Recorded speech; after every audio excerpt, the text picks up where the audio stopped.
Hello hello hello hello hello. तो कैसे हो आप लोग? क्या हाल चाल? सब ठीक? आई एम डैम श्योर ये वीडियो सिर्फ वही 11th स्टैंडर्ड का बच्चा देख रहा होगा जिसको अपने 11th स्टैंडर्ड में 95 प्लस परसेंटेज चाहिए। ऑब्वियसली, क्योंकि आप लोग जैसे ही साइंस स्ट्रीम में आते हो आपको लगता है लैंग्वेजेस उसको तो हमें इग्नोर करना है, एग्जाम के एक दिन पहले देखना है।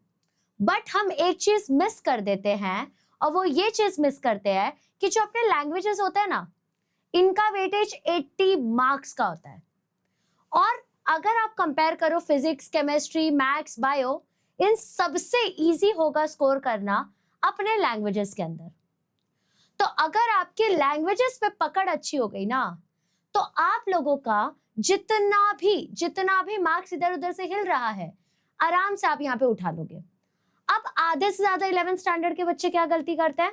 अभी थोड़े ना बोर्ड एग्जाम है, हम हमारे 12th स्टैंडर्ड में इंग्लिश को प्रिपेयर करेंगे। बट बेटा दिक्कत क्या होती है ना, आदत की दिक्कत होती है। जैसे आप लोगों को आदत है कि ब्रश तो करना ही है पूरे दिन में एटलीस्ट एक बार। इतना तो मुझे पता है, इतना तो करते ही रहोगे यार, तुम लोग ब्रश तो करते ही रहोगे कम से कम। ये एक बेसिक आदत सबकी होती है।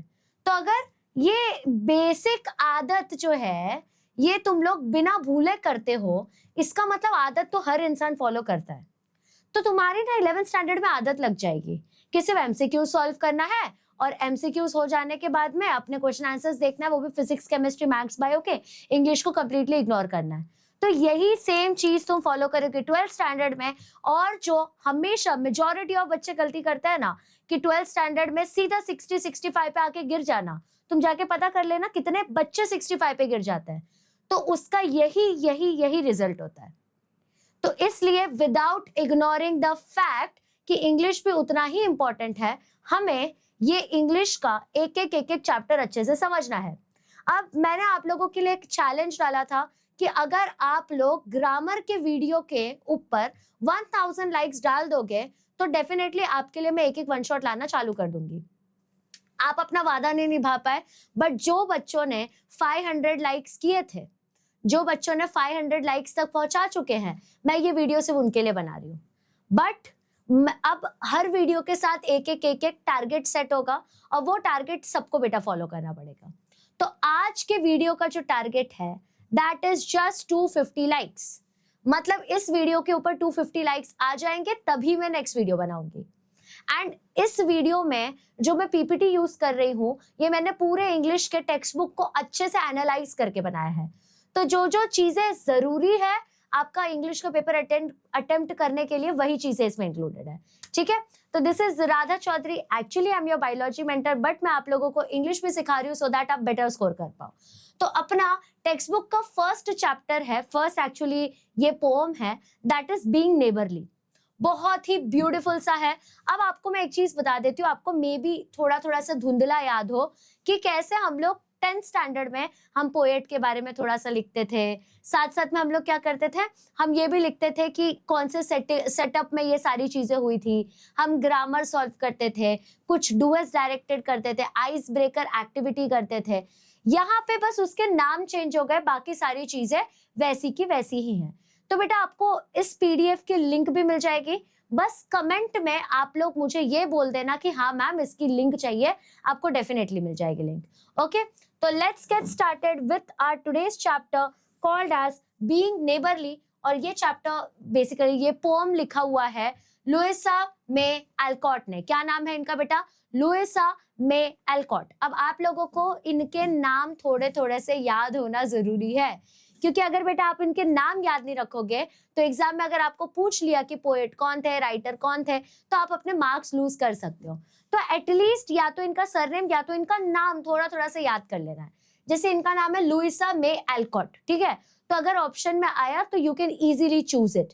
ठीक है, अब बीइंग नेबरली, ये आपको लाइन से क्या समझ आ रहा होगा कि it is something related to neighbour, it is something related to maintaining relations, है ना। कुछ तो ये रिलेशनशिप बिल्डअप के रिलेटेड बातचीत चल रही है ना। ये चीज आप फिगर आउट कर पा रहे हो।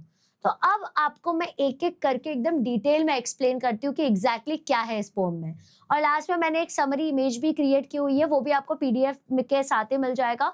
तो आपको बस ये पीडीएफ को एक बार देखना है, या तो आप एग्जाम के टाइम पे क्या कर सकते हो, आप इसी वीडियो को 2x पे लगा के देख सकते हो, आपके सारे कॉन्सेप्ट्स क्लियर हो जाएंगे।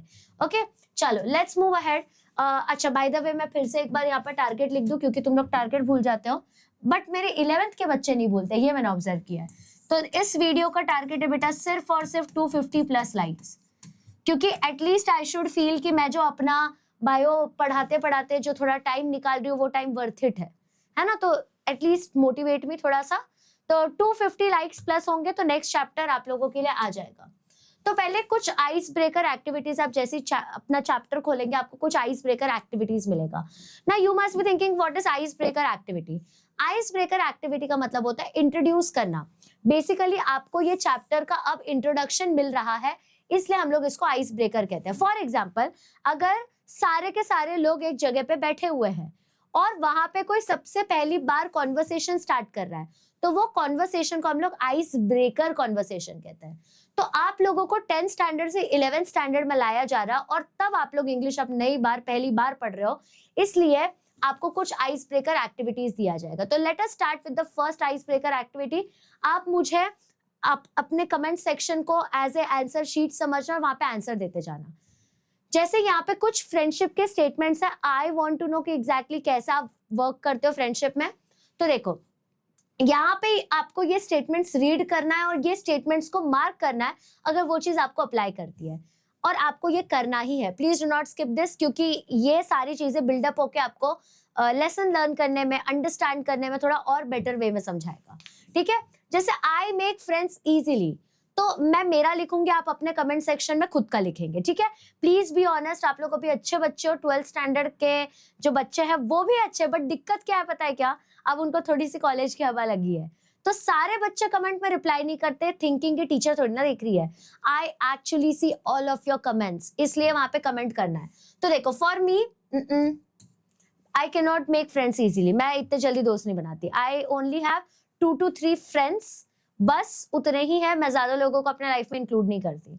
ठीक है, तो ये मेरा हाल है। ठीक है, next, I wish to be friends with someone but my friendship is rejected. क्या तुम्हारे साथ ऐसा कभी हुआ है कि तुम विश कर रहे हो किसी के साथ दोस्त बनने की, बट तुम्हारी फ्रेंडशिप रिजेक्ट हुई है? सो इन माई केस मेरी फ्रेंडशिप रिजेक्ट नहीं हुई है, बट हाँ सिमिलर एफर्ट्स नहीं मिलता तो ऑब्वियसली मैं बैकआउट कर जाती हूँ। तो यहाँ पे मैं यहाँ पे क्रॉस लगा लूंगी कि ऐसा नहीं होता है। ठीक है, next, someone extended friendship towards me and I have not accepted it। क्या कभी तुम्हारे साथ ऐसा हुआ है कि कोई कोशिश कर रहा है तुमसे फ्रेंडशिप करने की, बट तुमने उस चीज को एक्सेप्ट नहीं किया?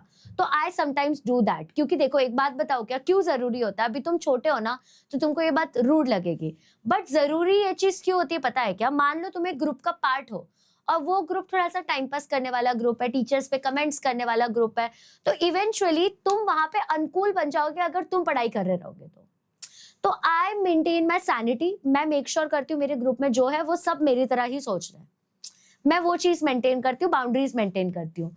तो yes, I have not accepted friendship कुछ लोगों के, समटाइम्स ऐसा होता है। Next, I have a large group of friends but no best buddy. तो आपका ऐसा है क्या कि आपके बहुत सारे बड़े बड़े ग्रुप है फ्रेंडशिप के, बट कोई तुम्हारा उसमें बेस्ट फ्रेंड नहीं है, ऐसा है क्या? तो देखो पहली बात, मेरा कोई बड़ा ग्रुप ही नहीं है, और बेस्ट बडी, हाँ बेस्ट बडी है बट ग्रुप नहीं है। तो आप लोग मुझे बताओ आपका क्या सीन है। Next, I have a small group of close friends and no one wish to interact with others. तो ऐसा है क्या कि आपका ग्रुप बहुत छोटा सा है और कोई भी एक दूसरे से बात नहीं करता है? मेरा ग्रुप छोटा है बट सब एक दूसरे से बात करते हैं, ये एक फायदा है।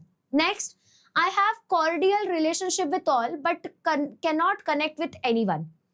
अब आप बोलेंगे मैम कॉर्डियल रिलेशनशिप, यहाँ पे क्या हो गया कि तुम्हारे ग्रुप में सबके साथ ऐसा कैजुअल रिलेशनशिप है कि मतलब तुम सबसे बात कर रहे हो, सबसे हंस बोल लेते हो, बट तुम कनेक्ट नहीं कर पाते किसी से। तो यस, कभी कभी ऐसा होता है कि मैं किसी ग्रुप में हूं, मैं उन सबसे बात कर लेती हूँ, उन सबसे हंस बोल लूंगी, घूमने भी चली जाऊंगी, बट मैं अपनी पर्सनल बात उनको नहीं बताऊंगी क्योंकि आई have a bad trust issues, मैं जल्दी नहीं बताऊंगी। सो इफ पीपल थिंक कि they know about me, they don't. वो उतना ही जानते हैं जितना मैं दिखा रही हूँ उनको, क्योंकि मेरे को बहुत ज्यादा ट्रस्ट इश्यूज है।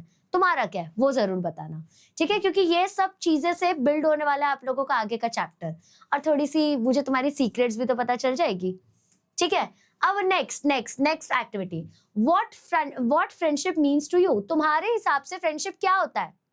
तुम लोगों ने पक्का 10th स्टैंडर्ड में ग्रुप बनाया होगा, best friends forever and all, ऐसे सारी चीजें बनाई होंगी, क्यूट क्यूट चीजें हमने बनाई थी, बट ठीक है देखते हैं। तो देखो, तुमको वेब डायग्राम कंप्लीट करना है इन सब स्टेटमेंट्स के हेल्प से। ना what is a web diagram? Web diagram का मतलब क्या होता है? ऐसे बीच में तुमने डाला है और फिर इसके बाद में ऐसा डाला हुआ है, तो यहाँ पे क्या लिखोगे? फ्रेंडशिप टू मी मीन्स, तो तुम यहाँ पे बीच में लिखोगे, रुको दिखाती हूँ, यहाँ पे लिखोगे फ्रेंडशिप, लिखना है हाँ बेटा, क्योंकि ऐसे क्वेश्चंस आते हैं, ये वाला क्वेश्चन आ सकता है आपको, ठीक है। फ्रेंडशिप टू मी मीन्स, ठीक है। फिर आपने ये बॉक्स में डाल दिया, फिर चेक करो कितने स्टेटमेंट है, 1 2 3 4 5, ठीक है, 1 2 3 4 5, ओके। ये 3 स्टेटमेंट्स है अपने पास। अब सॉरी ये 5 स्टेटमेंट्स है। अब हम लोग क्या करेंगे, मैं टाइम सेव करना चाहती हूँ क्योंकि मैं इतना नहीं लिखूंगी, तो इसलिए मैं इन सबके आगे नंबर डाल देती हूँ, बट एग्जाम में आपको ये स्टेटमेंट्स लिखना पड़ेगा। याद आ रहा है आपको अपने एग्जाम का टाइम? आपको ऐसा अगर दिया है तो आपको बोला है ना क्रिएट वेब डायग्राम, तो you need to create it, नहीं तो मार्क्स कट हो जाएंगे, ओके। तो यहाँ पे मैं क्या करती हूँ, मैं सबके आगे नंबर डाल देती हूँ, 1 2 3 4 5, ठीक है। देखते हैं, being there in difficult times, है ना। ऑब्वियसली अगर हम किसी के साथ फ्रेंड्स हैं तो हम उसके डिफिकल्ट टाइम्स में उसके साथ रहेंगे, yes. Accepting each others flaws, definitely अगर तुम किसी को अपना दोस्त कह रहे हो तो उसके अंदर अगर कुछ फ्लॉज हैं, कुछ कमियां हैं, तो तुम ऐसा नहीं है सबके सामने हाईलाइट करोगे। There are many mean girls, specially girls में ऐसा होता है, बॉयज फिर भी बहुत अच्छे होते हैं, वो दोस्ती मतलब एकदम जान देने वाली टाइप की दोस्ती करते हैं वो लोग।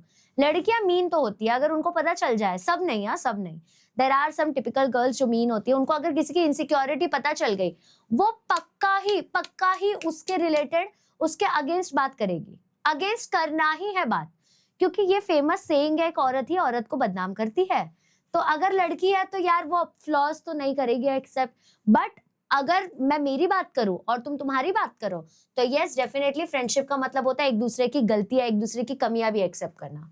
Next, sharing secrets and feelings, क्या तुम अपने फ्रेंड्स के साथ फीलिंग्स, अपनी सारी फीलिंग्स, अपने सारे सीक्रेट शेयर करते हो? यस, तो यहाँ पे नंबर लिखना है, मतलब नंबर नहीं वो स्टेटमेंट लिखना है। Next, trusting each other completely, do you trust your friends? अगर तुम अपने फ्रेंड्स को ट्रस्ट नहीं कर सकते please don't call them friends, तुम उनको ट्रस्ट करने चाहिए, क्योंकि फ्रेंड्स जो होते हैं ना वो चोजन फैमिली होता है, तुमको कोई फोर्स नहीं था, still you have chosen them, मतलब उनको तुम शेयर कर सकते हो सब बिना कोई सेकंड थॉट के।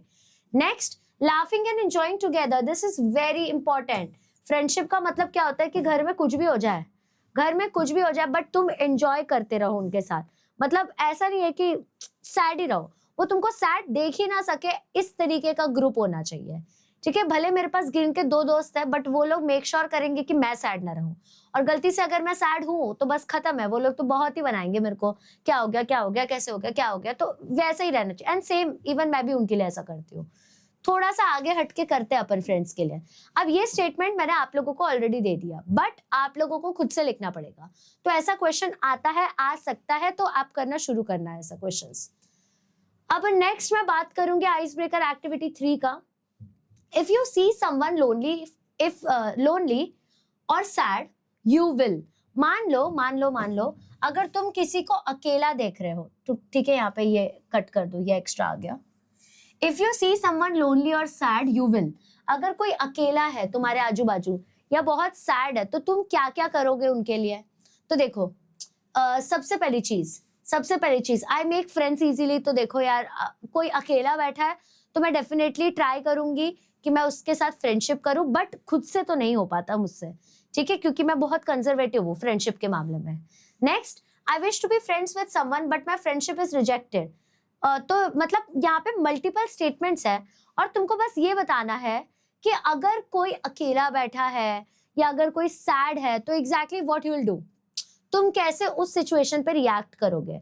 तो देखो अगर मैं इन सबको ना भी देखूं तो हम क्या बोल सकते हैं कि I go to them, I try to talk to them, फिर उसके बाद में I try to build a good friendship with them, I try to solve their problems, I try to solve mind problems with them. So ऐसे करके मतलब तुम पूरा लिख सकते हो। ये सब पर्सनल रिस्पॉन्स क्वेश्चन है ना। व्हाट इज पर्सनल रिस्पॉन्स, मतलब जिसमें तुम खुद का आंसर खुद लिख सकते हो। ये वैसे टाइप के क्वेश्चंस होते हैं। Okay, now next is about the author Louisa May Alcott. ये लुइस मे एल्कॉट है, this is ma'am Louisa May Alcott. इनके बारे में बात करते हैं बेटा। तो ये एक अमेरिकन राइटर हैं। इनका जन्म हुआ था 1832 में and she died, she passed away at 1888। इतने साल ये जिंदा रही थी। अब ये basically middle of the 19th century तक जिंदा थे।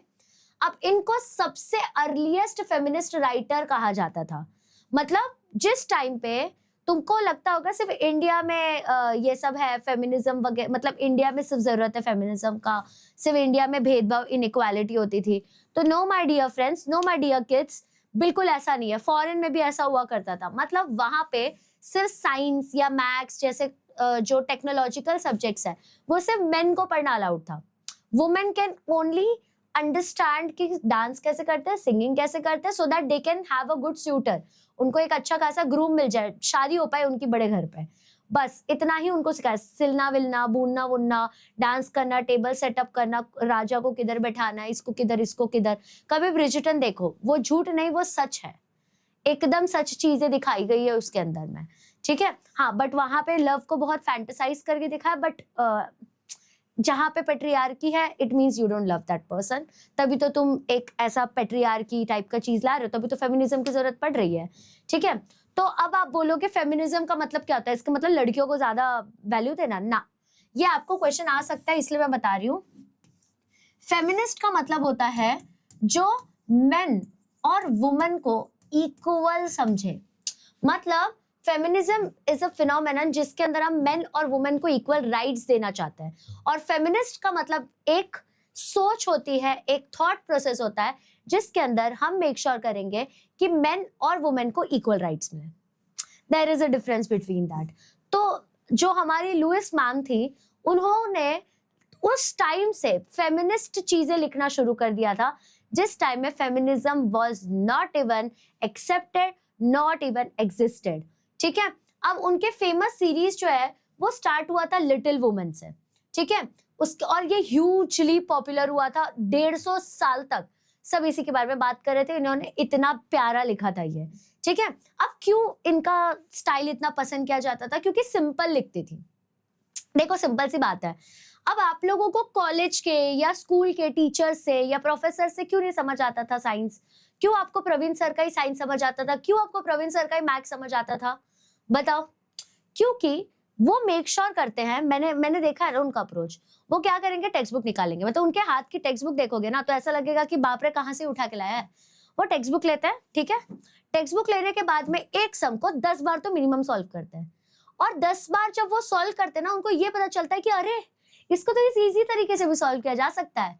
और बस जब उनको वो खुद से निकाला हुआ इजी तरीका मिल जाता है ना, वही तुमको बताते हैं और तुमको ऐसे चमक जाता है। समझे?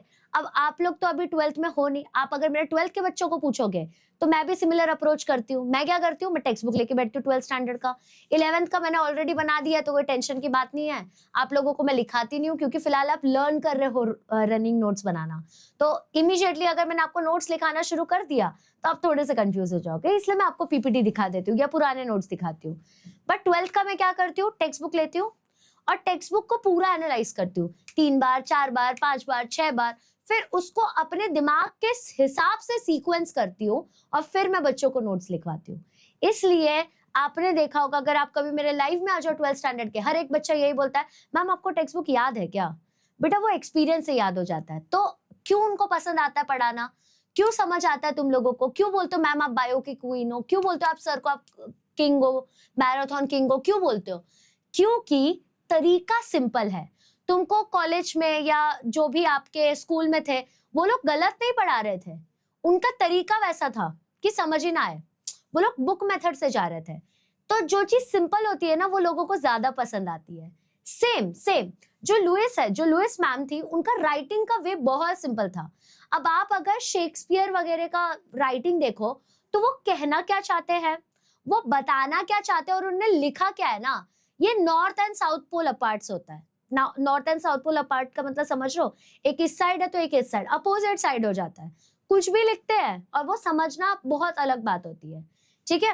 बट ये बहुत सिंपल लिखती थी और वो उन्हीं के बारे में लिखती थी जो जो जिंदा कैरेक्टर्स होते हैं, ठीक है, सो दैट लोगों को बहुत रिलेटेबल फील हो, है ना। अब हम लोगों को धुरंधर मूवी इतनी पसंद क्यों आई, क्योंकि हमने देखा पाकिस्तानियों ने कितने अटैक किए हुए थे हमारे ऊपर, तो we were able to relate it, ठीक है। उसके बाद में देखो, जितनी चीजें सिंपल होती है ना, जितनी चीजें सिंपल होती है उतनी चीजें वो हमको ज्यादा अच्छे से समझ आती है।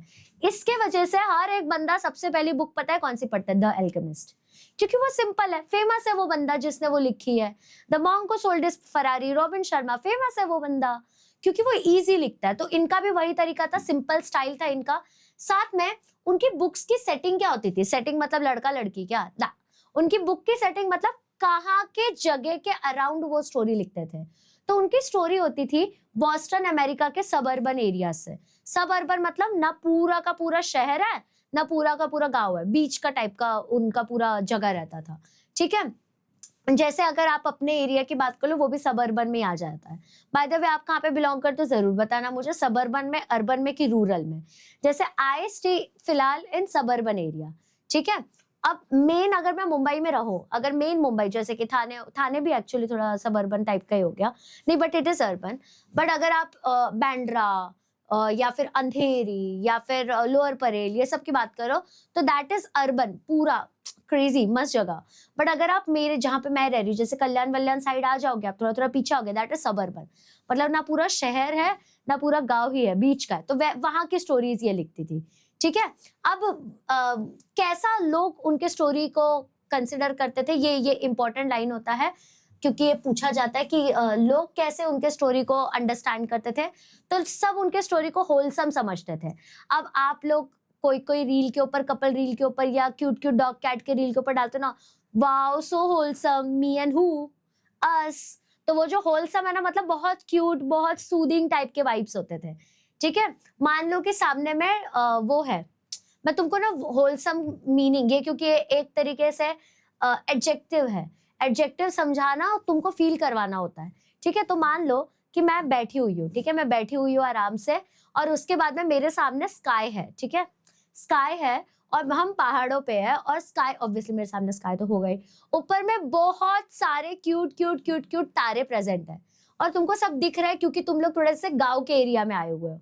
तो कितना मेस्मराइजिंग, कितना क्यूट कोल्ड वाइब्स होंगे, प्यारे प्यारे वाइब्स होंगे, एग्जैक्टली उस वाइब को हम होलसम कहते हैं, ठीक है। और साथ में उनके कैरेक्टर्स ऐसे रहते थे कि लोग उस कैरेक्टर पे बिलीव भी कर लेते थे कि हाँ ये सच होगा, बट अमेज भी हो जाते थे कि oh my God this is crazy, this is something different. तो इसलिए लोगों को पसंद आता था। तुम ऑब्जर्व करो ना, धुरंधर मूवी क्यों लोगों को इतनी पसंद आई, क्योंकि देखो रिलेटेबल भी था। हमको पता है आर्मीज अपने लिए बहुत चीजें, ऐसी ऐसी चीजें कर दिखाते हैं, ऐसी ऐसी चीजें कर दिखाते हैं जो मतलब कोई सिर्फ जॉब के लिए नहीं करता यार, दिल बड़ा होता है इन लोगों का, बहुत बड़ा दिल होता है यार। कौन अपनी लाइफ सैक्रिफाइस करता है जस्ट बिकॉज कोई रैंडम लोग सो पाए घर पे आराम से, कौन करता है, वो लोग करते हैं, है ना। तो हम लोग बिलीव भी कर पा रहे थे इस स्टोरी पे क्योंकि हमने अपने आसपास बहुत सारे आर्मी ऑफिसर्स को देखा है, बट हम अमेज भी हो रहे थे कि oh my God how is it possible कि वो वहां पे चले गए, उनने ये सब करके दिखाया, समझा। ये ब्रेन, ये साइकोलॉजी की बात होती है, तो वो वैसे ही स्टोरी लिखते थे। क्यों मैं आपको इतना एक्सप्लेन कर रही हूँ कि एक बार जो आपने ये वीडियो देख ली ना, इसके बाद आपको वीडियो देखने की जरूरत ही ना पड़े, इसलिए मैं एकदम स्मॉल बिट्स में आपको अच्छे से एक्सप्लेन करने वाली हूँ, ठीक है। अब आगे बढ़ते, थोड़ा सा समझते हैं, थोड़ा सा नॉवेल के रिलेटेड बात करते हैं, क्या है नॉवेल एग्जैक्टली, लिटिल वुमन वगैरह जो मैंने बोला बहुत ज्यादा फेमस हुआ, उसके बारे में बात करते हैं। बढ़िया नॉवेल है, रुक जाओ।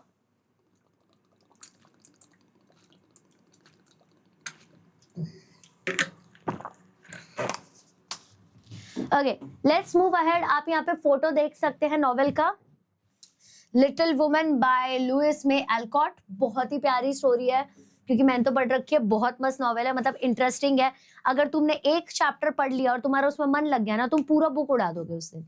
If you are a good reader, मजा आ जाएगा तुमको, ठीक है। तो ये बुक उन्होंने पब्लिश की थी 1868 में, 1868 में की थी। ये 4 सिस्टर के बारे में स्टोरी है, बहुत प्यारी स्टोरी है। मैग, जो, बेथ एंड एमी। क्या नाम है? मैग, जो, बेथ एंड एमी, इसलिए उन्होंने यहाँ पे फोटो में भी 4 ही सिस्टर्स डाली हुई है। ओके, अब यहाँ पे उनके कुछ दोस्तों को भी इन्वॉल्व किया हुआ है उस कैरेक्टर में, जैसे कि लॉरी। उसके बाद में उनके कुछ वाइज और लविंग पेरेंट्स भी। वाइज मतलब जो स्मार्ट होते हैं, जो इंटेलिजेंट होते हैं और जो उनसे बहुत प्यार करते हैं, वो पेरेंट्स को भी वहां पे मतलब उस स्टोरी में इन्वॉल्व किया हुआ है। अब देखो ये पूरी स्टोरी कहाँ पे, मैंने आपको बोला था ना ये बहुत ज्यादा ऐसा स्टोरी लिखती है। तो देखो स्टोरी लाई करती है सबर्ब में, ठीक है, सबर्बन एरिया में। कहाँ पे? तो अमेरिका के यहाँ पे, ठीक है। अब यहाँ पे हर कैरेक्टर उन्होंने एकदम रियल शो किया है, एकदम डिस्टिंक्टिव शो किया है, सो दैट सबको समझ आ पाए कि कौन क्या कह रहा है। And to be honest, you must be thinking book से क्या ही स्टोरी समझ आती होगी, but try to read a book once, उसके बाद में यू विल फील कि यार ये तो मूवी मतलब वैसी बनी ही नहीं है। I give you an example. अगर आपने कूलन होवर के बारे में सुना है, तो कूलन होवर की एक बुक है इट एंड्स विद अस, ठीक है। अब वो बुक के ऊपर एक मूवी निकली, it ends with us. I still remember, it is a romance novel, ठीक है, रोमांस नॉवल है। उसके अंदर ना उन्होंने डिस्क्राइब किया था कि वो जो सर्जन थे उनकी आंखों का कलर जितना ब्लू था उतना ही वॉल्स का कलर ब्लू था, उसके रूम के वॉल का कलर उतना ही ब्लू था। तो ये जो टिपिकल उसने एक लाइन लिखी थी ना, वो मूवी में नहीं दिखा पाए, तो एवरीवन लिटरली पॉइंटेड इट। तो जो इंसान बुक पढ़ता है ना उसको मूवी नहीं पसंद आएगी, क्योंकि बुक में बहुत डिस्क्रिप्टिव होता है। तो तुम समझ रहे हो, मैंने ये बुक कब पढ़ी होगी यार, 3-4-5 साल पहले पढ़ी होगी शायद, 3-4-5 साल पहले, याद भी नहीं आ रहा, इतना पुरानी बुक है ये। तब पढ़ी थी मैंने, मुझे अब तक याद है ये लाइन, मुझे इतना ज्यादा मेस्मराइजिंग ये लाइन लगी थी। तो इसको ही कहते हैं डिस्क्रिप्टिव राइटिंग, मतलब वो सर्जन के बारे में उसने कितना डिस्क्रिप्टिव वे में बताया, एग्जैक्टली लाइक दैट वो भी लिखती थी, बहुत ऐसे डिस्क्रिप्टिव डिस्टिंक्टिव वे में लिखती थी। डिस्टिंक्टिव मतलब अलग तरीके से, जो पता चले सब अलग अलग, जैसे उसके आंखों का कलर ऐसा तो उसके बालों का कलर ऐसा वैसा, ठीक है। साथ में वो अपने स्टोरी में मेक श्योर करती थी कि स्ट्रगल पता चले कैरेक्टर्स के, ठीक है, कि एक कैरेक्टर का क्या स्ट्रगल है, क्या कॉन्फ्लिक्ट्स है। कॉन्फ्लिक्ट्स मतलब क्या एग्जैक्टली वो किसके साथ लड़ रहे हैं, उनके क्या दिक्कत है, उनकी क्या परेशानी है, सो दैट वो तुमको मोटिवेट कर पाए, ठीक है। अल्सो क्या ट्रायम्फ्स है। अब आप बोलोगे मैम ट्रायम्फ्स का मतलब क्या होता है, तो बेटा ट्रायम्फ्स का मतलब होता है विक्ट्री। ट्रायम्फ्स का मतलब क्या होता है बेटा? विक्ट्री होता है। और क्या जॉयज है? जॉयज का मतलब होता है happiness. What do you mean by Joy? Joy का मतलब होता है हैप्पीनेस।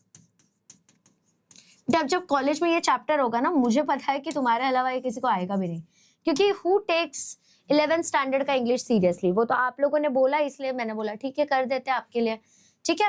और साथ में सर्व कर रहे थे, मतलब इस तरीके से वो स्टोरी लिखती थी जो कि हमको एक मतलब गाइडेंस की तरह फील हो, एक सर्विंग लाइट की तरह फील हो। जैसे कि I was very demotivated once, तो मेरे एक फ्रेंड ने मुझे सजेस्ट किया कि तू यू कैन बुक पढ़। Oh my god, such a beautiful book. मेरा पूरा मूड ही अपलिफ्ट हो गया, पूरा मूड अपलिफ्ट हो गया। तो ऐसा टाइप का गाइडिंग लाइट टाइप का बुक लिखती थी कि हर फेजेस ऑफ लाइफ में, मतलब कोई अगर टीनेज में है, कोई अगर अभी लेट 20s में है, लेट 30s में है, या अर्ली 30s में, 40s में है, जो भी एज ग्रुप में रहे, तुमको इस चीज से मोटिवेशन मिले, वो वैसा स्टोरी लिखती थी, ठीक है। अब आगे बढ़ते हैं और हम लोग समझते हैं कि एग्जैक्टली क्या एक्सट्रैक्ट है, क्या लिखा है उनने। मतलब एग्जैक्टली ये जो भी तुम पोयम देख रहे हो, जो भी तुम पोम देख रहे हो, पोम होता है, ठीक है। सीबीएसई वाले पोयम बोला ना तो फटके मारेंगे, ठीक है। तो देखो एक्सट्रैक्ट जो है, ये जो पूरा पोम है वो किस चीज के बेसिस पे? तो ये एक्सट्रैक्ट, नरेट मतलब बताता है about the beginning of life. Narrate का मतलब होता है बताना। क्या करता है? ये बताता है लाइफ की शुरुआत के बारे में, क्या होता है बिगिनिंग ऑफ लाइफ, है ना। साथ में ये भी शो करता है कि जो एंड लॉरी के बीच का कैसा फ्रेंडशिप था। जो वो 4 बहनों में से एक थी, लॉरी वो जो उनका दोस्त थे वो, ठीक है। अब जो है ये सबसे ज्यादा ब्राइटेस्ट मतलब सबसे स्मार्ट, सबसे लाइवलेस्ट, उन चारों में से सबसे मस्त थी। लाइवलेस्ट का मतलब क्या हो गया? बहुत जॉली पर्सनालिटी। जॉली मतलब तुमको देखो ना, जैसे तुम लोग ने ना हमेशा मेरे लिए ये चीज कमेंट किया कि मैम आप कितने एनर्जेटिक रहते हो। मैंने लिटरली तुम लोगों के एक एक रिव्यूज देखे हैं और तुम क्या बोलते हो, मैम आप कितने जॉली हो, मैम आप कितने ज्यादा एक्साइटेड रहते हो। तो दैट इज लाइवलेस टाइप का बिहेवियर, मतलब हर टाइम हैप्पीनेस स्प्रेड करना, खुश रहना, दूसरों को खुश रखना, वैसा बिहेवियर। अब लॉरी जो है ना इसमें वो बहुत अमीर रहती है। वेल्दी जो होता है ना, देखो रिच और वेल्दी का डिफरेंस क्या होता है, रिच जो होता है ना उसके पैसे रुकते नहीं है, बट जो वेल्दी होता है ना, जो इंसान वेल्दी होता है ना, वो इंसान की पकड़ जो होती है ना वो बहुत अच्छी होती है। जैसे Ratan Tata, he was wealthy, but Mukesh Ambani, Anil Ambani हो गए, ये लोग जो है अंबानी बेसिकली ये लोग रिच है।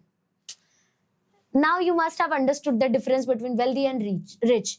और ये जो लॉरी है ना ये जो के बाजू में अभी रहने आया है, ठीक है। अब ये एक्सट्रैक्ट जो है ना बेसिकली अपने को पूरे बुक का ग्लिम्स दे देगा। ग्लिम्स मतलब एक लुक आ जाएगा अपने को एक बुक के बारे में लुक आ जाएगा, या फिर आप इसको जिस्ट भी लिख सकते हो। मतलब पूरे बुक में क्या है ना वो समझ जाएगा ये एक्सट्रैक्ट पढ़ के आपको। जो और लॉरी जो है ये बेस्ट बडीज बन जाते हैं, बेस्ट फ्रेंड्स बन जाते हैं, और धीरे धीरे और ज्यादा भी उनकी फ्रेंडशिप क्लोज होने लग जाती है जैसे जैसे बुक आगे प्रोग्रेस होगा।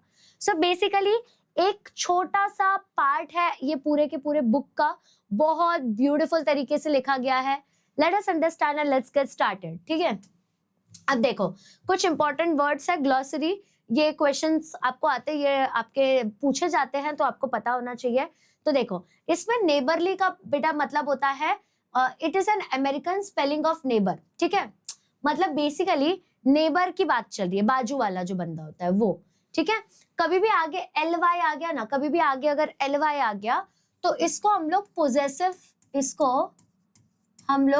पोजेसिव नाउन कहते हैं। पोजेसिव नाउन मतलब हम लोग उस सब्जेक्ट के बारे में और ज्यादा पोजेशन और ज्यादा हक निकाल रहे हैं। जैसे नेबरली मेरे बाजू में ही है, मेरे ही बाजू में है, ठीक है। अब ये सब थोड़ा सा हाई लेवल का ग्रामर हो गया, वो तो मैंने पढ़ रखा है इसलिए मैंने तुमको बता दिया, बट ये याद रखने की जरूरत नहीं है, ठीक है। अब एक शब्द यूज होगा आप वहां पे, मतलब आगे एक्सट्रैक्ट में, दैट इज सैक्यू। अब सैक्यू का मतलब क्या होता है, छोटे बच्चे लोग जो देखो छोटे छोटे जैकेट्स पहनते, इन्फेंट मतलब छोटा बच्चा, छोटे बच्चे देखो जैकेट पहनते जिसके ऊपर ऐसे हुडी टाइप की होती है, ऐसे टाइप का जैकेट होगा ये देखो थोड़ा सा, वो जो हम लोग सर्दियों में पहनते हैं ना छोटे बच्चों का जैकेट। अभी मैंने इतना सुंदर डायग्राम बनाया, बस किसी को दिखा मत देना। तो ऐसे टाइप के जैकेट को हम लोग सैक्यू बोलते हैं, ठीक है। नेक्स्ट वर्ड आएगा एवेनहॉय। एवेनहॉय मतलब ये एक बहुत फेमस हिस्टोरिकल नॉवेल है, वॉल्टर स्कॉट ने लिखी हुई नॉवेल है। आपने शायद अगर आप कभी इंग्लिश सीरीज देखते हो तो आपने इसका नाम डेफिनेटली सुना होगा। अब इनवैलिड डॉल्स भी एक शब्द आएगा। इनवैलिड डॉल्स का मतलब क्या होता है, इनवैलिड मतलब जो चीज अभी वैलिड नहीं है, जो चीज अभी एप्लीकेबल नहीं है, दैट इज इनवैलिड, है ना।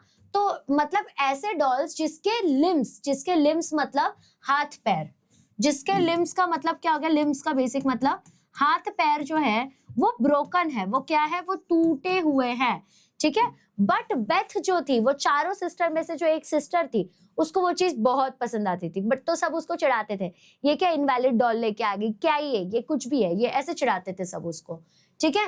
फिर नेक्स्ट वर्ड है बी टोकनिंग। बी टोकनिंग का मतलब होता है इंडिकेटिंग, मतलब मैं इंडिकेट कर रही हूँ।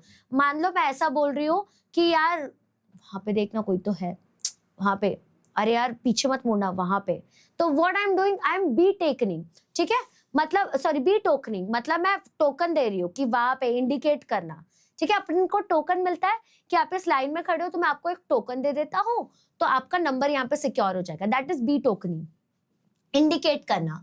नेक्स्ट एक शब्द आएगा कंजर्वेटरी। कंजर्वेटरी का मतलब क्या होता है, आपके घर के बाहर एक ग्लास रूम होता है, भी अमीर लोग रखते हैं वैसा ग्लास रूम, क्यों, क्योंकि उसमें ग्रीन हाउस जैसा यूज होता है। ग्रीन हाउस का मतलब क्या होता है कि वहां पे प्लांट्स वगैरह को या फिर जो भी अपने एक्सटिंक्ट होने वाले प्लांट्स है उनको अपने कंडीशन के हिसाब से रखा जाता है, दैट इज ग्रीन हाउस। तो वो ग्लास रूम्स प्रेजेंट होते हैं वहां पे, दैट इज कंजर्वेटरी। अगर यहाँ पे कन्फेक्शनरी वर्ड होता, अगर यहाँ पे कन्फेक्शनरी वर्ड होता तो इसका मतलब ऐसा शॉप जहां पे आप लोगों को पेस्ट्रीज वगैरह या फिर केक्स वगैरह मिलता है, दैट इज कन्फेक्शनरी। तो please do not get confuse between conservatory and confectionery. आपने 11th स्टैंडर्ड में बायो में फर्स्ट चैप्टर में जब हम लिविंग वर्ल्ड की बात कर रहे थे वहां पे हमने ग्रीन हाउस सुना था, वहां पे हमने कंजर्वेटरी भी सुना था। कंजर्वेटरी मतलब मैं प्रिजर्व करके रख रही हूँ कोई चीज को। नेक्स्ट है विल्स्टफुली। विल्स्ट मतलब क्या होगा, ये एक नया शब्द सीख रहे हो तुम लोग। विल्स्ट मतलब मैं पास्ट के बारे में कुछ तो सोच रही हूँ। I am thinking about my past, कुछ तो पुरानी बातें, कुछ तो मैं अपने पास्ट के बारे में सोच रही हूँ। That is wistfully. क्या होता है उसका मतलब, विल्स्टफुली। ओके, अब आगे देखो, अब कैसे स्टोरी स्टार्ट होती है। तो स्टोरी शुरू होती है जब जो बाहर जाती है, ठीक है। याद रखना, लॉरी अमीर है और बाकी 4 सिस्टर थोड़े गरीब है। तो जो जब बाहर जाती है, तो ये आफ्टरनून की बात है, मतलब दोपहर की बात है, बट स्नो पड़ रहा था वहां पे, स्नोई आफ्टरनून। मैग जो है, जो चारों सिस्टर में से एक सिस्टर है, वो पूछती है जो को, what in the world are you going to do now Jo, क्या करने जा रही हो तुम बाहर जो। तो फिर जो है वो ट्रैम्प करके हॉल में आती है। ट्रैम्प करके मतलब अपन का देखो चप्पल का आवाज आता है, कुचक कुचक कुचक कुचक, वैसे उसने रबर का बूट्स पहना था तो वैसा आवाज आता है, इसलिए उसको लिखा है ट्रैम्पिंग। ट्रैम्पिंग मतलब आवाज कर करके आती है बंदी उसके रबर बूट से। उसने ओल्ड सैक्यू पहना हुआ था, मतलब हुडी, इन्फेंट वाला हुडी पहना हुआ था। उसके हाथ में ब्रूम मतलब झाड़ू था, और शोवल, शोवल मतलब अब देखो वहां पे ना जहाँ पे स्नो वगैरह पड़ता है, तो क्या होता है ना, स्नो ऐसा पूरा का पूरा जो आपका एंट्रेंस है वो जमा कर देता है। तो अगर तुम लोगों को बाहर जाना है तो तुमको शोवल मतलब कुल्हाड़ी टाइप का एक चीज होता है, उसको लेके जाना पड़ता है, सो दैट तुम वहां से पहले स्नो निकाल पाओ, है ना। तो वो लेके अपने हाथ में रखती है, और जो आंसर करती है गोइंग आउट फॉर एक्सरसाइज, तो फिर उसके बाद में ना मस्ती करके बोलती है गोइंग आउट फॉर एक्सरसाइज, ऐसे ट्विंकल करती है उसको, ठीक है।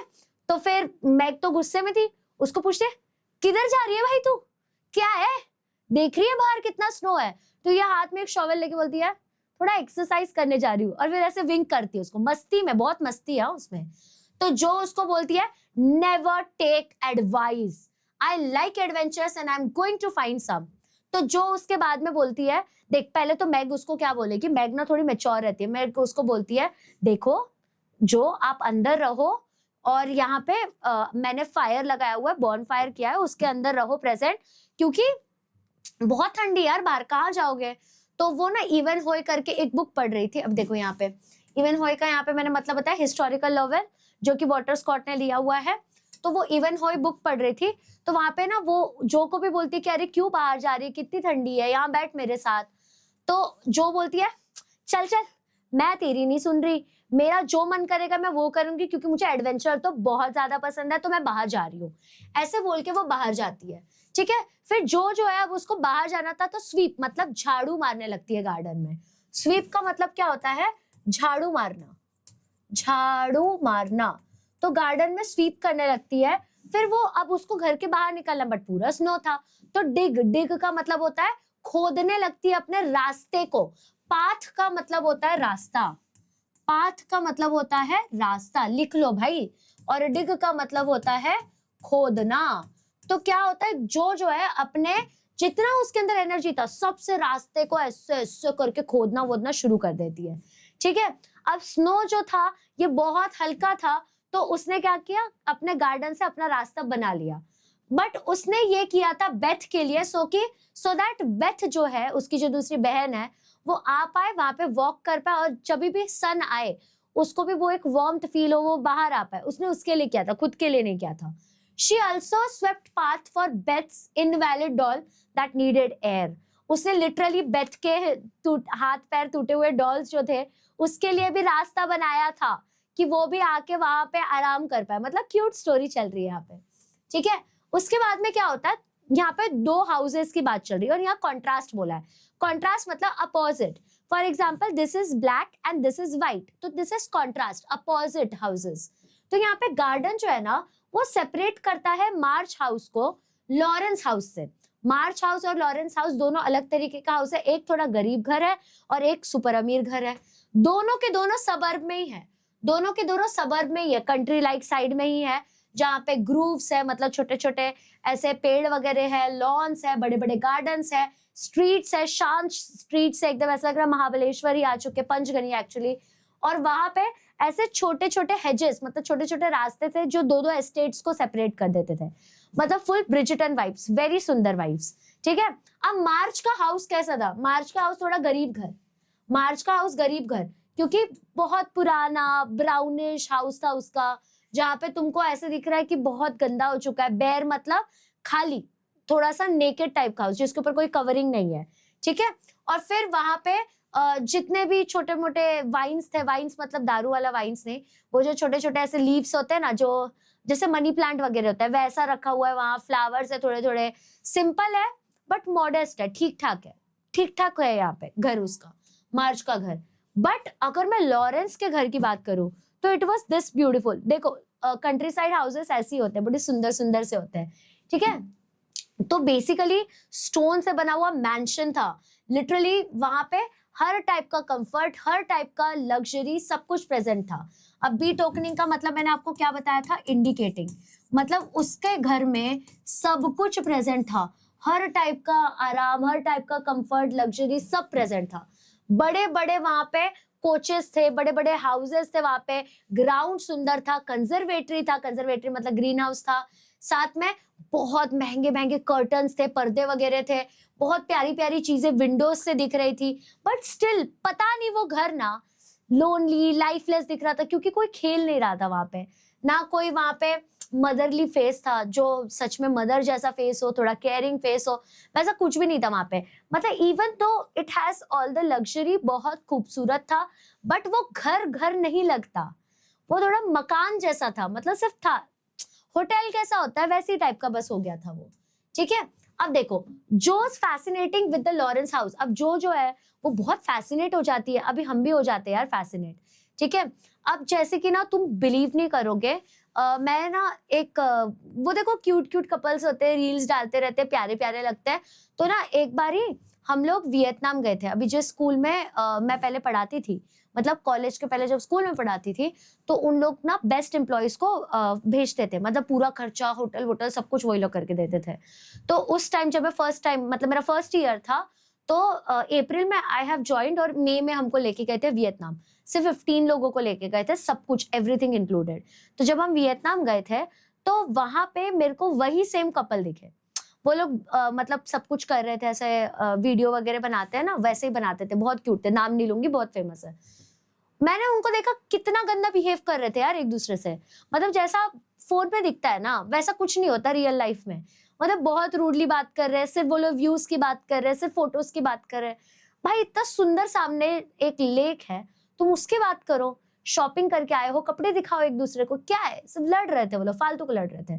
तो it is like all that glitters are not gold, grass is greener on the other side, मतलब हमको हमेशा लगता है कि वहां का घास ज्यादा ग्रीन है, हमको दूर के ढोल हमेशा सुहावने लगते हैं, हमेशा की बात है। वैसी जो है वो लॉरेंस हाउस देख के बहुत खुश हो जाती है। तुमने ना हर गरीब इंसान को ये बोलते हुए सुना होगा कि पैसे से कुछ नहीं होता ना, तो वो सारा पैसा मुझे दे दो, बट कभी भी एक वेल्दी इंसान को ये बोलते हुए नहीं सुना होगा। एक वेल्दी इंसान नोस कि क्या वैल्यू होती है रिलेशंस की, क्या वैल्यू होती है किसी अच्छे पार्टनर की, किसी अच्छे दोस्त की, हेल्दी पेरेंट्स की, हेल्दी बॉडी की। तो ये एक वेल्दी इंसान कभी नहीं बोलेगा, क्योंकि उसको पता है कि क्या इंपॉर्टेंस है ये सब चीजों की। बट जो अभी अभी जस्ट पैसे कमाते हैं ना, वो लोग जरूर बोल देंगे कि भाई पैसे पैसे दे दो मेरे को, सिर्फ पैसे तुम्हारे पास होंगे, बट अगर कोई स्पेंड करने वाला नहीं रहेगा ना, सच बता रही हूँ मजा नहीं आएगा, कसम से बता रही हूँ, ठीक है। अब यहाँ पे देख लो, अब to Jo's lively fancy the fine house seem like an enchanted palace. अब जो जहाँ पे रहती थी उसके कंपेयर में तो भाई ये तो एकदम सुपर से एकदम क्लॉकेट वाला पैलेस हो गया, एकदम एकदम क्रेजी पैलेस हो गया। वहां पे एकदम स्प्लेंडर, मतलब एकदम खूबसूरत, एकदम प्यारी प्यारी चीजें वहां पे एग्जिस्ट कर रही है।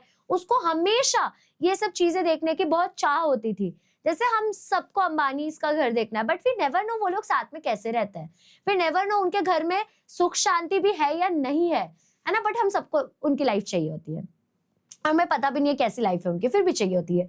सेम जो है वैसी, ठीक है। अभी मैं तुम लोगों को इतना ज्ञान दे रही हूँ, even I am like that. अब मेरा बॉडी टाइप जो है that is pear shape body, ठीक है। I hate it to the core, oh my god I hate this body type to the core.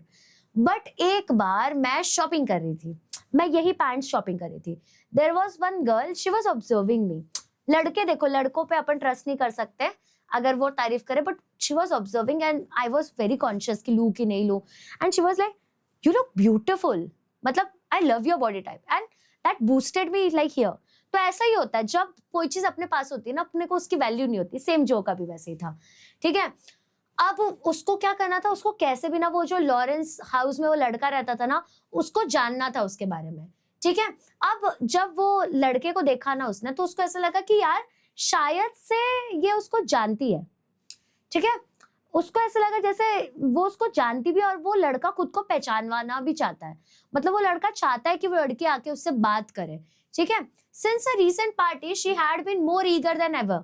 और जब से एक रीसेंट पार्टी हुआ था, तो तब उसको और मन करने लगा कि यार मुझे तो वहां जाना है, उस लड़के के साथ बात भी करनी है, दोस्ती भी करनी है। तो उसने क्या किया, अलग अलग तरीके, अलग अलग नखरे शुरू कर दिए उस लड़के के साथ दोस्ती करने के, ठीक है। अब आगे देखो, जो है वो लॉरी को देख लेती है विंडो पे कि लॉरी आके वहां पे बैठा है, ठीक है।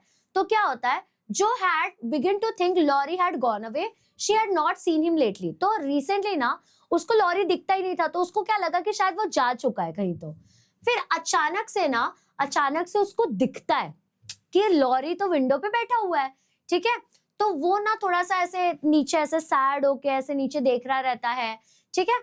फिर बेथ और एमी जो है, बेथ और एमी मतलब जो की सिस्टर्स, वो लोग क्या करते हैं, एक दूसरे के ऊपर स्नोबॉल के साथ खेल रहे होते हैं, है ना। तो जो है वो खुद को बोलती है that boy is suffering for society and fun. वो बोलती है कि यार लगता है ना इसको भी खेलने का है अपने साथ, ठीक है। उसको लगा कि उसके ग्रैंडफादर, उसके दादाजी उसको हमेशा बंद करके घर में रखते हैं। उसको ऐसा फील हुआ क्योंकि वो नीचे ऐसे देख रहा है कि काश मैं भी वहां जाता। वो एक लुक होता है ना कि काश मैं भी ये कर सकता, वैसा लुक था उसके ऊपर। She thought I have a great mind to go over and tell the old gentleman so. तो वो सोचते हाँ मैं तो बैजी हूँ, मैं जाके वो दादाजी को बोल दूंगी कि उसको भेजो, आप उसको हमेशा ऐसा पीछा करके रखते हो, ये क्या गंदी बात है, ये नहीं वो नहीं, ठीक है। उसके बाद में आप कुछ इंपॉर्टेंट वर्ड्स देखो, फिर आगे की स्टोरी बढ़ेंगे। अब जैसे एक शब्द है सैलिड। सैलिड मतलब set out to do something, कुछ तो करने वाली हूँ, कुछ तो करने जा रहे हैं, दैट इज सैलिड। नेक्स्ट है लिस्टलेस। लिस्टलेस मतलब एनर्जी नहीं है, you are lacking with the energy, energy कम हो गई है। फ्लरिश्ड, फ्लरिश मतलब वेव्ड, मतलब एकदम से सब कुछ बढ़िया चल रहा है, जैसे यू हैव फ्लरिश्ड वेल, तुमने अच्छा खासा ग्रो कर लिया है। As dull as tombs, as dull as tombs ये एक आइडियम है। आइडियम मतलब एक मुहावरे के तरीके से यूज किया जाता है। इसका मतलब देखो, टूम मतलब जो जहां पे ये लोग दफनाते हैं लाश को, तो मतलब एकदम डल हो चुका है, एकदम बोरिंग हो चुका है वो जगह। तो अगर मुझे बोलना है कि ये चीज बहुत बोरिंग हो गई है, तो मैं क्या बोलूंगी पता है, it is looking as dull as tombs, मतलब ये एक शमशान घाट की तरह दिख रहा है। तो it is a figure of speech, ठीक है, ये फिगर ऑफ स्पीच है। एज दो बार सेम चीज आ गया, सिमिली फिगर ऑफ स्पीच है ये। Next hidden glories. Hidden glories मतलब ब्यूटीफुल चीज है जो कि सिर्फ वो घर के लोगों को पता है, बाकी लोगों को नहीं पता होती है, ठीक है। अब नेक्स्ट है स्कैंडलाइजिंग। स्कैंडलाइजिंग मतलब शॉकिंग या कुछ सरप्राइजिंग चीज जो कि लोगों के यूजुअल बिहेवियर से अलग है, उसको हम लोग कहते हैं स्कैंडलाइजिंग। स्कैंडल करते हैं ना लोग, वो। अब देखो जो है वो तो अब रेडी हो चुकी है, उसको फुल कॉन्फिडेंस है कि मैं तो सब कर ही सकती हूँ। तो जो अपना मूव करती है, मतलब जो अभी जा रही है काम करने के लिए, मतलब उससे बात करने के लिए। तो the idea of going over amused जो, शी लाइक डेयरिंग थिंग्स। बोले उसको देखो एडवेंचर पसंद था। स्टार्टिंग के स्टोरी में भी वो क्या बोली, हाँ मैं घर में नहीं बैठूंगी, मैं तो जाऊंगी बाहर, आई लाइक एडवेंचर।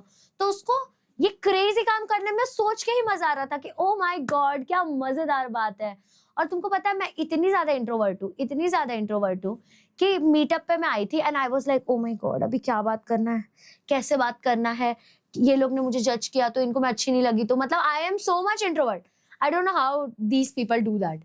अब इसके बाद में ना उसको हमेशा स्कैंडलाइज किया जाता है। She always scandalize made by her queer performance. मतलब वो उसको हमेशा ऐसे चिढ़ाती थी कि अरे तेरे को कुछ नहीं आता, देख मैं कैसे करके दिखाती हूँ, तेरा भाई है ना, वैसा टाइप का उसका तरीका था। तो देख जो प्लान था ऊपर जाने का, मतलब उसके जो लॉरेंस के पास जाने का, वो कभी भी उस चीज को इग्नोर नहीं करती थी, वो हमेशा फुल ऑन मूड में थी उसके। तो व्हेन द स्नोई आफ्टरनून केम, जो रिजॉल्व टू ट्राई। अब जैसे स्नोई आफ्टरनून आया, उसने बोला अब तो मैं जाऊंगी, अब तो मैं ट्राई मारूंगी, ठीक है। तो वो ना मिस्टर लॉरेंस को देखती है, मतलब उसके दादाजी को देखती है कि वो चले गया है, वो बाहर चला गया है, वो बाहर जा चुका है। फिर वो क्या करती है, धीरे धीरे वहां पे पहुंचती है।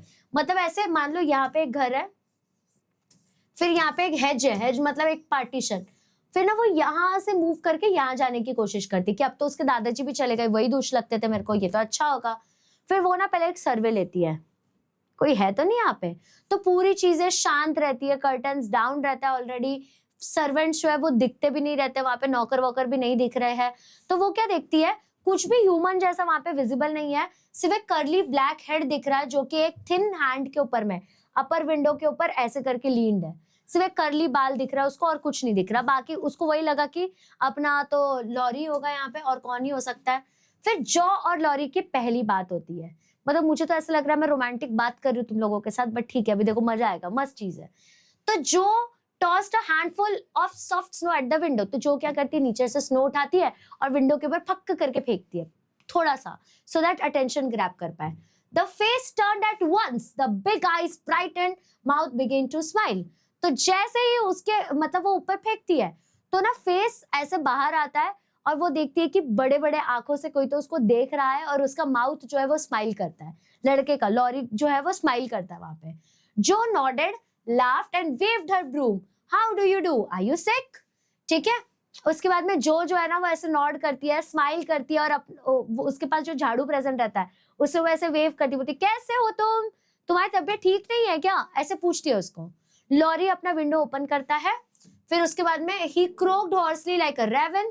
Better thank you, I've had a bad cold and been shut up a week. वो बोलता है अपना विंडो ओपन करके कि यार मतलब थोड़ी तबीयत खराब है मेरी, मुझे ना सर्दी हो गई थी और इस वजह से मैं घर में एक वीक के ऊपर से हूँ। ठीक है। तो जो बोलती है I am so sorry, what do you amuse yourself with. तो बोलती है I am so sorry, but तुम क्या करते हो पूरे दिन, फिर मतलब बोर हो जाते रहोगे ना। तो लॉरी बोलता है nothing, it is as dull as tombs up here. तो लॉरी बोलता है कुछ नहीं यार, एकदम ऐसा लगता है जैसे शमशान घाट बन रखा है, मातम, हम बोलते हैं ना मातम छा गया है क्या, वैसा बोलता है, मातम जैसा लगता है यार यहाँ पे, बहुत बोरिंग होता है। तो जो सजेस्ट करती है उसको कि तू रीड कर। तो लॉरी बोलता है they won't let him, suggested visitors, he said boys make noise. तो फिर उसने क्या बोला कि एक काम कर कि तू रीडिंग कर ले। तो उसने बोला कि नहीं ना, ये लोग मुझे अलाउ नहीं करेंगे, क्योंकि वो लोग कहते हैं कि अगर मैं रीड करने के लिए बॉयज वगैरह को बुलाया तो वो लोग बहुत आवाज करते हैं, इसलिए नहीं। ओके। तो जो उसको बोलती है कि जो गर्ल्स है ना तुम उसके साथ दोस्ती करो, क्योंकि गर्ल्स तो शांत होती है और वो नर्स भी खेल सकती है, मतलब तुम्हारी केयर भी कर लेगी। ठीक है। जो उसको ऐसे थोड़ा सा मस्ती में ऐसा बोलती है। ठीक है। फिर उसके बाद में ना जो डिसाइड करती है कि आज मैं लॉरी से मिलने जाऊंगी। तो फिर लॉरी बोलता है कि डोंट नो एनी। तो वो बोलता है कि मुझे नहीं पता यार, मैं किसी गर्ल्स से फ्रेंडशिप ही नहीं रखा है। तो जो बोलती है यू नो अस, आप हमें जानते हो, है ना। और फिर उसके बाद में वो स्माइल करती है, ऐसे मतलब मजे ले रही है वो उसके बेसिकली, अरे हम है ना, हम भी तो गर्ल्स है, और ऐसे हंस के चुप हो जाती है। फिर लॉरी जो है ना इमीडिएटली बोलता है so I do, will you come please. फिर उसके बाद में लॉरी बोलता है कि अरे यार ये भी बात सही है, चलो तुम लोग ऊपर आ सकते हो क्या।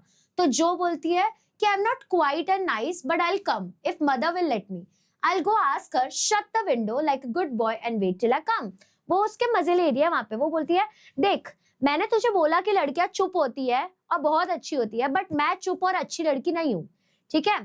बट ठीक है तू इतना बोल रहा है, मतलब उसने खुद किया ऐसा, फिर भी बोलती है ठीक है तू इतना बोल रहा है तो मैं आती हूँ, मैं आती हूँ, मैं ऊपर आ जाऊंगी, बट मेरी मम्मी अगर मुझे अलाउ करेगी तो चुपचाप अच्छे बच्चे की तरह विंडो को बंद करके मेरा वेट कर। ऐसे उसको वो बोल रही है, मतलब बैडी तो है, कुछ बोलो। तो Jo shouldered her broom and marched into the house, Jo ने अपने ब्रूम को ऐसे लिया और ऐसे ऐसे करके घर के अंदर चली गई परमिशन लेने के लिए। She wondered what they would all see to her plan. फिर वो ये सोचती है यार ये लोग मेरे प्लान के बारे में क्या बोलेंगे, ये लोग कहीं मेरे को पागल तो नहीं बोलेंगे, कहीं ये लोग मेरे को पीट तो नहीं देंगे, कहीं बड़ा सा गोला उठा के मेरे मुंह पे तो नहीं फेंक देंगे, कहीं मुझे ही तो नहीं फेंक देंगे, क्या बोलेंगे देखते हैं। और जो को तो मजा आता था एडवेंचर करने में, तो सोचा ये है कुछ तो क्रेजी करूंगी मैं। फिर लॉरी जो है ना वो रेडी हो जाता है अपने गेस्ट के लिए। ठीक है। Laurie was in a flutter of excitement at the idea of having a company. Laurie बहुत खुश हो जाता है कि ये फाइनली कोई तो मेरे साथ आने वाला है, मेरे साथ कोई खेलने वाला है, किसी के साथ मैं बात कर पाऊंगा, इतने टाइम से मैं अंदर हूँ इसलिए। और तभी फोन वोन भी नहीं था कि इंस्टाग्राम के रील स्क्रॉल कर ले बेचारा। फिर he flew about to get ready. जैसे जो से बात होती है उसकी वो फटाक से जाता है फटाफट रेडी होने के लिए। As Miss Smart said, he was a little gentleman, meaning well mannered and polite. ठीक है। अब ये थोड़ा सा वेल मैनर टाइप का बच्चा रहता है, अच्छा खासा बंदा रहता है। He did honour to the coming guest by, ठीक है। अब जो जो गेस्ट उसके घर में आ रहे थे उसने उनको ऑनर किया, उसने अपने सुंदर सुंदर कर्ली हेयर को कर्ल किया, फिर उसके बाद में उसने फ्रेश कलर के क्लोथ्स डाले, अच्छे अच्छे कपड़े पहने उसने, और फिर उसके बाद में अपने रूम को भी थोड़ा थोड़ा साफ करने लगा, क्योंकि बॉय बिंग बॉय थोड़ा तो गंदा रहेगा ही ना। In spite of half a dozen servants, the room was anything but neat. उसके घर में लिटरली 12 के ऊपर सर्वेंट, 12 के आसपास कुछ सर्वेंट्स थे, नौकर थे, डजन मतलब 12, ठीक है। स्टिल मतलब वो जो उसका रूम था वो नीट तो नहीं दिख रहा था, मतलब साफ सुथरा तो देखो नहीं था। अब कुछ इंपॉर्टेंट वर्ड्स देखते हैं आगे का समझने के लिए। देखो नेक्स्ट क्या है, ब्लैक मैंगे। ब्लैक मैंगे मतलब क्या होता है, आलमंड फ्लेवर्ड का मिल्क पुडिंग। तुम लोगों ने पुडिंग देखा, ऐसा होता है पुडिंग, तो वो आलमंड फ्लेवर्ड मिल्क का मतलब बादाम के फ्लेवर जैसे मिल्क का पुडिंग था। फिर बैशफुलनेस मतलब शाइनेस, शर्मा भी रहा है मतलब, ठीक है। पेट का मतलब होता है हेड या तो हेयर। फ्लटर ऑफ एक्साइटमेंट मतलब बहुत ज्यादा एक्साइटेड हो जाना। फिर अ लिटिल जेंटलमैन मतलब वेल मैनर टाइप का इंसान, polite young boy. A little मतलब छोटा बच्चा बट जेंटलमैन बिहेवियर। रोजी मतलब हेल्दी पिंक कंप्लेक्शन होना।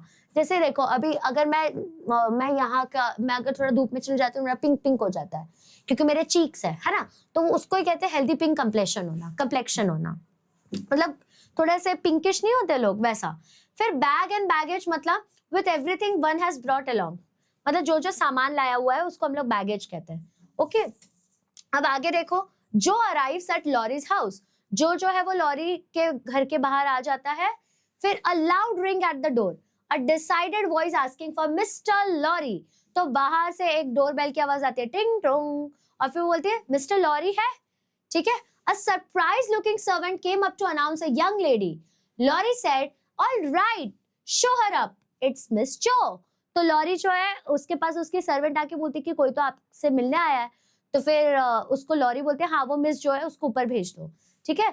तो जो है looking rosy and quite at her ease, मतलब उसका पिंक कंप्लेशन था, वो आती है और फिर उसके पास डिश होता है एक हैंड में, bathes 3 kittens in the other, मतलब एक हाथ में डिश है और 3, बेथ जो थी उसकी बहन, उसके 3 किटन्स, छोटे छोटे कैट्स रहते हैं उसके हाथ में। She said briskly, here I am, bag and baggage, वो बोलती ये रही मैं और ये मेरा सारा सामान, ठीक है। She bought mother's love, max blanc mange मतलब milk pudding, and Beth's cat for comfort. वो क्या करती है, वो बोलती है कि मैंने तुम्हारे लिए मम्मा का प्यार भी लाया है, साथ में मैंने तुम्हारे लिए पुडिंग भी लाया है, और मैंने बेथ के कैट्स भी चुरा के लाया कि तुमको कंफर्ट मिल पाए। अच्छी दोस्त है वो, ठीक है। Now she admitted, I knew you would laugh at them but I couldn't refuse, Beth was so anxious to do something. तो फिर उसके बाद में वो बोलती है कि मुझे पता था कि तुम्हें हंसी आएगी मेरी ये सारी चीजें लाने पे, बट मुझे करना था यार तुम्हारे लिए, मुझे समझ नहीं आ रहा था क्या करूं, तो मुझे ये सबसे अप्रोप्रिएट लगा, इससे मैंने ये किया। ओके, फिर किटन्स ब्रेक द आइस, इसका मतलब क्या होता है बताती हूँ, आइस ब्रेकर टाइप की चीज हुई है यहाँ पे। Bathes funny loan, the kitten was just the right thing. In laughing over the kittens, Laurie forgot his bashfulness and grew sociable at once. मतलब वो किटन्स इधर से उधर मस्ती कर रहे थे, ये कर रहे थे, इस वजह से उन दोनों के बीच में बहुत अच्छी फ्रेंडशिप होने लगी। लॉरी जो है वो 1 मिनट के लिए भूल गया था कि उसको कुछ डर था या उसकी तबीयत खराब थी, वो खेलने लगा, वो खुश हो गया। लॉरी बहुत प्लेजर से स्माइल कर रहा था वो मस्त आलमंड शेप के पुडिंग को देख के, और वो बोलता है कि ये इतना प्रिटी दिख रहा है पुडिंग की खाने का ही मन नहीं कर रहा है, इतना सुंदर दिख रहा है।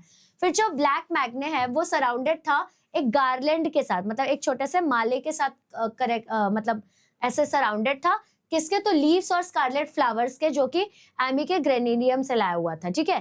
फिर जो बोलता है it isn't anything, only they all felt kindly and wanted to show it. तो फिर जो बोलती है कि अरे यार ये इतना भी सुंदर नहीं है, बस मेरी बहनों को थोड़ा सा शो ऑफ करना था इसलिए इतना सारा सजा वजा के दिया है, बाकी कुछ नहीं, खा लो, ठीक है। She advised him to put it away for tea, being soft it will slip down without hurting your sore throat. तो बोलती ये जो मैंने यहाँ पे गार्लैंड जैसा बनाया ना वो मेरी बहनों ने, उसको तुम टी में डाल लेना, नहीं तो तुम्हारे गले में लग सकता है क्योंकि वो पत्ते है ना, बाकी तुम इसको आराम से ऐसे पुडिंग को खा लो, तुम्हारे लिए लाया ना मैंने, तुम्हारी तबीयत ठीक नहीं है इसकी वजह से, ठीक है। अब इसके बाद में कुछ जो है उसको ना वो रूम देख के कैसे तो लगता है, जो is literally like my mummy. उसको मतलब उनको चाहिए कि यार मतलब अगर उन्होंने मुझे बोला चादर मोड़ के रख दो, मैंने चादर मोड़ दिया, फिर से वो खोल के वापस मोड़ेगी कि मेरे हिसाब से नीट थोड़ी ना हुआ है, फिर से नीट करेंगे अपन, वैसा ही है। तो फिर जो है उसका रूम साफ करने लगती, क्योंकि रूम तो साफ ही नहीं है उसका, है ना। अभी 1 मिनट रुको, मुझे थोड़ा सा एसी का हवा कम करने दो क्योंकि बहुत ही ज्यादा हो गया है। ओके ठीक है, अब देखते हैं कि जो है वो रूम को क्यों क्लीन कर रही है, कैसे कर रही है। तो देख, लॉरी जो है ना उसने मेंशन किया था कि रूम जो है ना उसको बहुत टेंशन देता है, क्योंकि उसका रूम अनटाइडी था, ठीक है। तो मेड्स जो है बहुत लेजी थे उसके, और उसको ये नहीं पता था कि मैनेज कैसे करना है रूम को। मतलब अगर टू बी ऑनेस्ट कि अभी यहाँ पे प्रेजेंट होता तो मैं तो यही सोचती कि ये तो काम करवाने की कोशिश कर रहा है मेरे से, बट अपनी जो है वो थोड़ी अच्छी थी। तो जो ब्रिस्कली ऑफर करती है, मतलब फटाक से ऑफर करती है कि मैं करके देती हूँ, मैं हेल्प करती हूँ तेरे को 2 मिनट के अंदर, फटाक से खड़ी हो जाती है और हेल्प करने के लिए आती है। वो फटाफट क्या करती है, आजू बाजू की चीजों का ऐसे झाड़ने झुड़ने लगती है। फिर उसके बाद में कुछ कुछ चीजें जो ऐसे पड़ी हुई थी उसको स्ट्रेट करने की कोशिश करती है, सारे बुक्स जो इधर उधर थे उसको अपने जगह पे रखती है, बॉटल्स को अच्छे से रख देती है, फिर सोफा को लाइट से थोड़ा दूर करती है, उसके बाद में पिलोस को ठीक करती है, मतलब अपन पिलोस को ऐसे ऐसे करते हैं ना, थोड़ा सा पंप अप करते हैं ना, वो करती है। और लॉरी जो है ना उसको ध्यान से देखता है कि भाई मान गया, भाई क्या बंदी है भाई, 1 नंबर भाई। फिर उसके बाद में क्या होता है कि वो उसको बोलती है कि आ जाओ अभी तुम सोफा पे बैठ जाओ, और फिर एकदम सेटिस्फाई हो जाता है जो और लॉरी दोनों के दोनों। और फिर उसके बाद में ना जो मतलब लॉरी जो को बोलता है कि how kind you are, now please take the big chair and let me do something to amuse my company. तो फिर लॉरी उसको बोलता है कि यार तुम कितनी अच्छी हो, तुम दिल की भी कितनी अच्छी हो, तुमने मेरी इतनी सारी हेल्प की, एक काम करो अभी वो बड़े चेयर पे जाके तुम बैठ जाओ, और अब मैं भी कुछ ऐसा करता हूँ जिससे तुम्हें मेरे साथ बैठने में मजा आए, है ना। फिर उनका कॉन्वर्सेशन चालू होता है, बातचीत चालू होती है, कॉन्वर्सेशन चलती है उनकी बुक्स और बहनों के रिलेटेड। तो जो है उसको वो ऑफर करती है कि मैं आपके लिए जोर से रीड कर देती हूँ। Laurie said that he had read all those books and preferred to talk. तो फिर जो बोलती है कि काम करती हूँ मैं तुम्हारे लिए ना बुक्स रीड कर देती हूँ, हाउ क्यूट।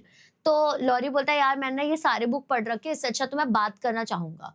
तो जो बोलती है not a bit, I talk all day if you will only set me going.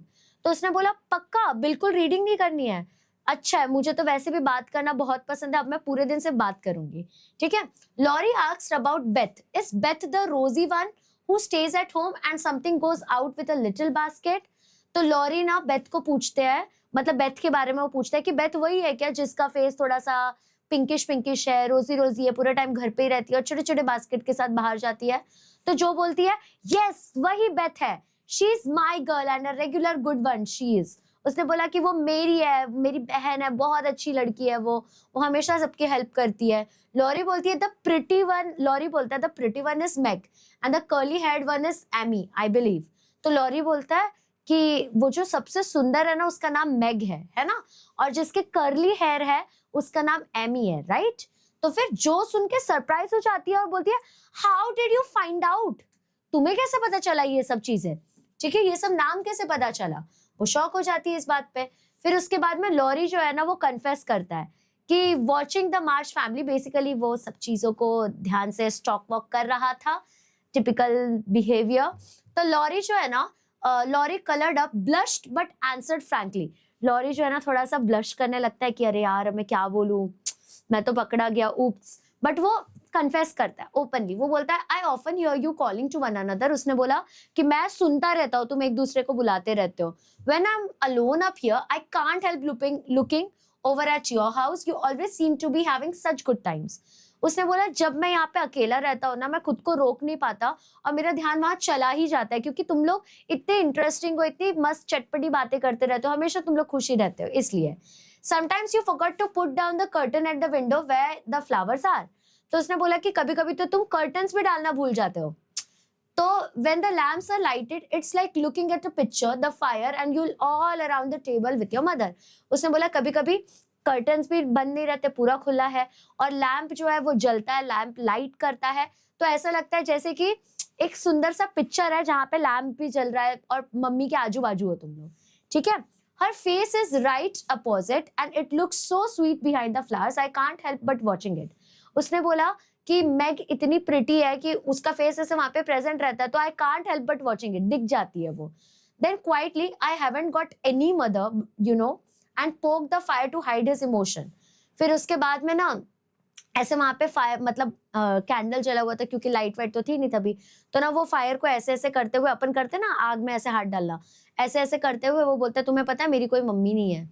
मतलब अपने इमोशंस उसको दिखाना नहीं था कि वो बहुत सैड है, बट वो ऐसा कन्फेस करता है, बताता है। फिर Jo's warm response contrast of two lives. तो जो है ना उसको बहुत अच्छे से कंसोल करती है। Laurie solitary hungry look went straight to Jo's warm heart. अब वो बहुत सैड था कि जो है मतलब बहुत सैड था कि जो के पास मम्मी है, सबके पास मम्मी है, सिर्फ मेरे पास नहीं है। उनका घर कितना अच्छा है, वो लोग हमेशा हंसते खेलते रहते हैं और मुझे देखो मैं हमेशा अकेले रहता हूँ। बट जो है वो बहुत अच्छे से उसको वार्मली एक तरीके से बात करती है। Jo was simply taught no nonsense, innocent and frank at 15। जो है ना नॉनसेंस बात नहीं करती है, बट वो झूठ नहीं बोलती, हमेशा वो फ्रैंक रहती है। Laurie was sick and lonely, Jo felt how rich she was in home and happiness. Laurie जो है वो अकेला था, भले महल वाला घर था बट वो अकेला था। तो उस टाइम लॉरी जो है वो रियलाइज करती है कि यार मैं तो बहुत ज्यादा हैप्पी हूँ, मैं एक्चुअली असली खुशी में तो मैं ही रह रही हूँ। She gladly tried to share it with him. फिर वो ये सारी चीजें कोशिश कर रही थी कि वो जो मतलब लॉरी को सब बता पाए। Joe said, "We'll never draw that curtain anymore, and I'll give you leave to look as much as you like." तो उसने बोला कि अच्छा हो तुमने मुझे बताया, अब मैं कभी भी वो कर्टन को नीचे नहीं रखूंगी और तुम्हें जितना हमें देखने का मन करे आप देख सकते हो, सो दैट तुम खुश फील कर पाओ। इनवाइट करती है उसको, I just wish instead of peeping you would come over and see us. और बाद में वो उसको इनवाइट भी करती है कि आई रियली विश कि तुम जो सिर्फ पीप कर रहे हो, तुम जो सिर्फ छुपके छुपके देख रहे हो, उससे अच्छा तुम हमारे साथ आके हमारे साथ एंजॉय करो। ठीक है। अब इसके बाद में Jo's warm response contrast of two life क्या करती है, और वो रिस्पॉन्स वो देखो, वो डिस्क्राइब करती है कि वो दोनों क्या कर सकते हैं साथ में, जैसे mother's goodness, Beth singing, Amy dancing, Jo and Mac making him laugh.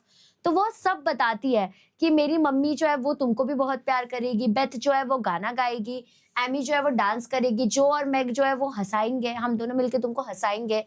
फिर उसके बाद में वो उसको पूछती है बट क्या तुम्हारे दादाजी तुमको आने देंगे। ठीक है। तो जो बोलता है कि warm home, loving mother, 4 sisters, laughter and Joy, ये जो का घर था। ठीक है। लॉरी जो है उसका घर बहुत बड़ा था, एकदम ग्रैंड था, बट कोई मम्मी नहीं थी, कोई कंपैरिजन नहीं था, एकदम शांत पूरा घर, लोनली अकेला था वो, और घर एकदम बंद रहता था पूरे टाइम। अब लॉरी धीरे धीरे ओपन अप होता है। लॉरी जो है ना वो धीरे धीरे और ज्यादा खुश होते जाता है जैसे जैसे वो जो से बात करता है। He thought grandfather would allow it if Joe's mother asked. Said grandfather is very kind though he does not look so. तो वो बोलता है कि अगर तुम्हारी मम्मी बोलेगी ना तो शायद मेरे दादाजी अलाउ करेंगे। तुमको लगता होगा मेरे दादाजी खड़ूस है, बट वो नहीं है, वो बहुत काइंड है, बहुत अच्छे है। फिर उसके बाद में वो कन्फेस करता है grandfather was afraid Laurie might be a brother to strangers. फिर अब देख, जो उसके ग्रैंडफादर है वो क्यों इतना ज्यादा स्ट्रेस में आते हैं, क्योंकि उसको डर था कि जो लॉरी है वो कहीं किसी के भी साथ, मतलब जो स्ट्रेंजर्स है उनके साथ कहीं दोस्ती ना कर ले, इस बात का वो थोड़ा सा मतलब डरते हैं, इसलिए उसको जल्दी बाहर नहीं भेजते। तो जो है ना वो फर्मली बोलती है कि हम स्ट्रेंजर्स थोड़ी ना यार, हम तो नेबर्स हैं और तुमको सोचने की जरूरत ही नहीं है यार, हम जानना चाहते हैं, तुमको जानना चाहते हैं, हम बाजू में रहते हैं, हम स्ट्रेंजर्स थोड़ी है। तो लॉरी एक्सप्लेन करता है कि क्यों वो अकेला रहता है। Grandfather lives among his books, tutor Mr Brooke doesn't stay, no one to go about with. तो वो बोलता है कि देखो मेरे जो दादाजी उनको पूरे टाइम बुक्स पढ़ते रहते हैं, जो मेरा ट्यूटर है वो भी पूरे टाइम थोड़ी ना रह सकता है, तो मैं कहीं जाता भी नहीं हूँ, बस यहीं के यहीं रहता हूँ मैं। फिर जो उसको बोलती है you out to make an effort and go visiting everywhere you are asked, then you will be having plenty of friends. तो जो उसको बोलती है काम करो, तुम ना थोड़ा एफर्ट्स लो और जहां भी लोग बुलाते हैं ना वहां जाओ, तो फिर ऐसी तुम्हारी फ्रेंडशिप बढ़ती जाएगी। जैसे हमने बुलाया और तुम आ नहीं रहे, उसको ताना भी मार देती है। Never mind being bashful, it won't last long if you keep going. फिर उसको वो बोलती देख तू बुरा मत मान, बट अगर तू सबको ऐसे डिस्टेंट करते जाएगा, दूर करते जाएगा, बैशफुल मतलब डिस्टेंट कर देना, लोगों को इग्नोर कर देना, तो देख तू बहुत अकेला रह जाएगा, ये ज्यादा टाइम के लिए सही चीज नहीं है, इसलिए तेरे को सजेस्ट कर रही हूँ मैं ये। ओके अब कुछ इंपॉर्टेंट वर्ड्स देख लेते हैं, जैसे सैलिड मतलब set out to do something boldly, मतलब कुछ तो बड़ी चीज करना, जैसे हमेशा जो करती रहती है। उसके बाद में क्रॉस मतलब ओल्ड फैशन वर्ड है ये, एंगर या इरिटेशन के लिए, मतलब एंगर या इरिटेशन को पहले क्रॉस कहते थे, इसलिए हमने एक स्टोरी पढ़ी होगी mister cross, right. Good breeding का मतलब होता है वेल मैनर्ड, एकदम अच्छे से, मतलब फुल मैनर वाला इंसान, फुल पोलाइट इंसान, ठीक है। रिवेल्ड का मतलब होता है जो अपना रहने को बहुत एंजॉय करता है नॉइजी वे में, जैसे किसी के घर में बहुत चहल पहल होती है वैसा। फिर टू वेट ऑन का मतलब होता है किसी को सर्व करना या तो उसके नीड्स को फुलफिल कराना। बिजनेसमैन गर्ल का मतलब होता है Jo's humorous way of saying that she works, she attends to her great aunt. तो जो है ना, ये मस्ती में बोलती है बिजनेसमैन गर्ल खुद को, क्योंकि वो ऐसा कहना चाहती है कि मैं अपनी आंट से मिलने जाती हूँ, मतलब मैं बेसिकली काम कर रही हूँ, आई वर्क, ऐसा मस्ती में बोल देगी। फिर प्रांस्ड करके एक वर्ड आएगा, उसका मतलब है moved about in a lively excited way. Pranced का मतलब होता है बहुत एक्साइटेड वे में मूव करना। ओके अब इसके बाद में बात करते हैं कि थोड़ा जो है अब अपने लाइफ के बारे में बात कर रही है, वो बात कर रही है अभी आंट मार्च के बारे में। मार्च उसकी आंटी का नाम है, ठीक है। लॉरी पूछती है कि लॉरी पूछता है तुमको तुम्हारा स्कूल पसंद है, तो जो रिप्लाई करती है don't go to school, I am a businessman girl, I mean I go to wait on my great aunt. तो फिर उसके बाद में ना लॉरी जब उसको पूछता है तुम्हें स्कूल पसंद है, तो बोलती है मैं क्यों स्कूल जाऊंगी, मैं तो बिजनेसमैन गर्ल हूँ, क्लॉक किट, इतनी मस्त हूँ मैं। तो वो बताती भी है कि वो बिजनेसमैन गर्ल क्यों, क्योंकि वो वेट ऑन करती है अपने ग्रेट आंट के लिए, मतलब उसकी जो ग्रेट आंट है थोड़ी सी एजेड है, ठीक है, तो उनकी केयर वगैरह करना, उसके नीड्स को फुलफिल करना, तो मैं तो भाई वर्किंग हूँ, ऐसे बोलती है वो। फिर उसके बाद में वो बोलती है कि ना वो थोड़ी सी बूढ़ी हो चुकी है, तो मुझे ना थोड़ा सा उनकी हेल्प करनी पड़ती है, ठीक है। उसके बाद में वो बोलती है कि उसके पास ना एक पैरट भी है, उसके पास पैरट है जो कि स्पेनिश में बात करता है, ठीक है। और बाद में वो थोड़ा सा ऐसा मस्ती मस्ती में बोलती है कि भाई वो तो मैं तो उसके साथ भी रीडिंग करती हूँ, ये नहीं वो नहीं, मतलब मस्ती कर रही है, अपना लाइफ को बता रही है, क्योंकि शी वाज देखो हैप्पी। अब जो है वो और क्या बताती है, तो वो फनीएस्ट मूवमेंट बताती है कि a prim old gentleman came to woo aunt March, the parrot tweaks off his wig off. अब क्या होता है, फनीएस्ट मूवमेंट क्या है, एक ना आदमी आता है और वो ना आंट जो मार्च रहती है उससे बात ही करने आना रहता है, तो जो पैरेट है जिसका नाम है पोल, वो क्या करता है, वो आके उसका विग ही उड़ा देता है, विग उड़ा के लेके चला जाता है। तो ये थोड़ा फनी हो जाता है। लॉरी ये बात सुन के इतना हंसता है कि उसके आंखों से आंसू आ जाता है और चीक से ऐसे नीचे गिरता है।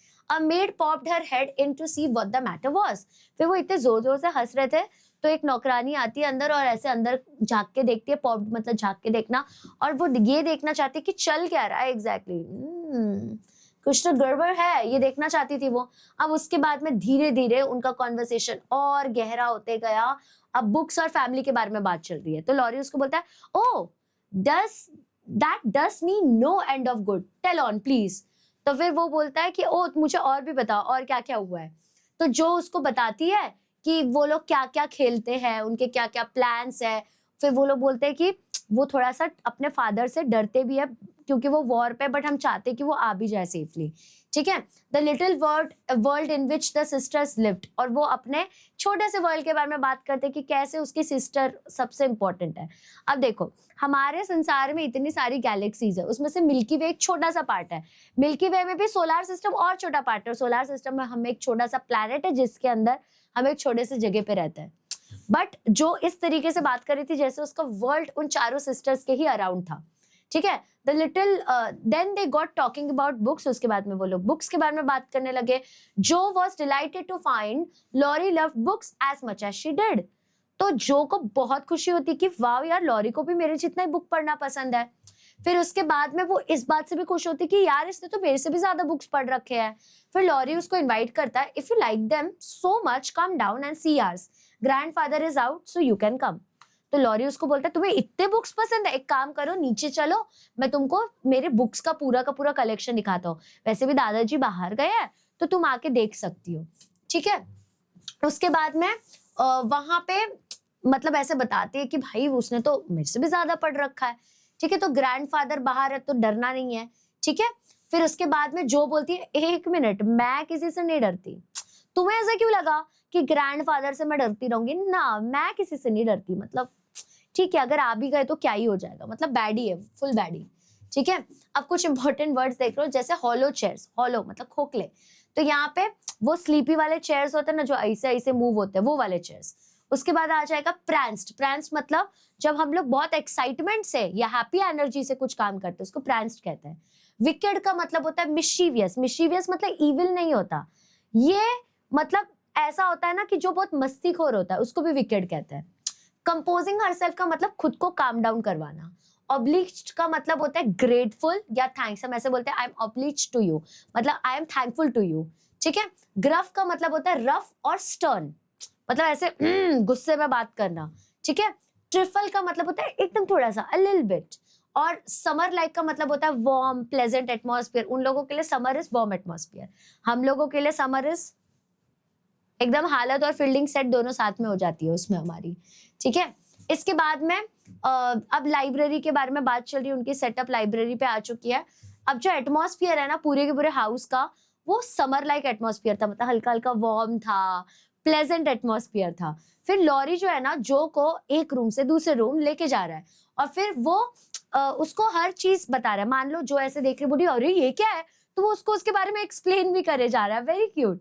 फिर लास्ट में ना वो लोग लाइब्रेरी तक पहुंचते हैं, जो है ना वो ऐसे ऐसे करके बोलती है, वाओ कितना मस्त लग रहा है ये, ऐसे करती है, वो खुश हो जाती है। क्योंकि लाइब्रेरी में बुक्स जो थे वो वॉल पे ऐसे लगे हुए थे, पिक्चर्स थे, वहां पे स्टैचूज थे, छोटे छोटे कैबिनेट्स थे जिसमें फुल कॉइन्स भरा हुआ था, और बहुत खुश हो गई वो ये सब देख के, बहुत ज्यादा खुश हो जाती है वो। ठीक है, उसके बाद में वो देखती है कि वहां पे ऐसे वाले चेयर भी होते हैं, जो ऐसे आराम चेयर होते हैं ना वो। ठीक है, वहां पे एक बड़ा सा ऐसा फायर वर्क का भी जगह था, फायर प्लेस का भी जगह था, जहाँ पे वो बॉन फायर वगैरह कर पाए।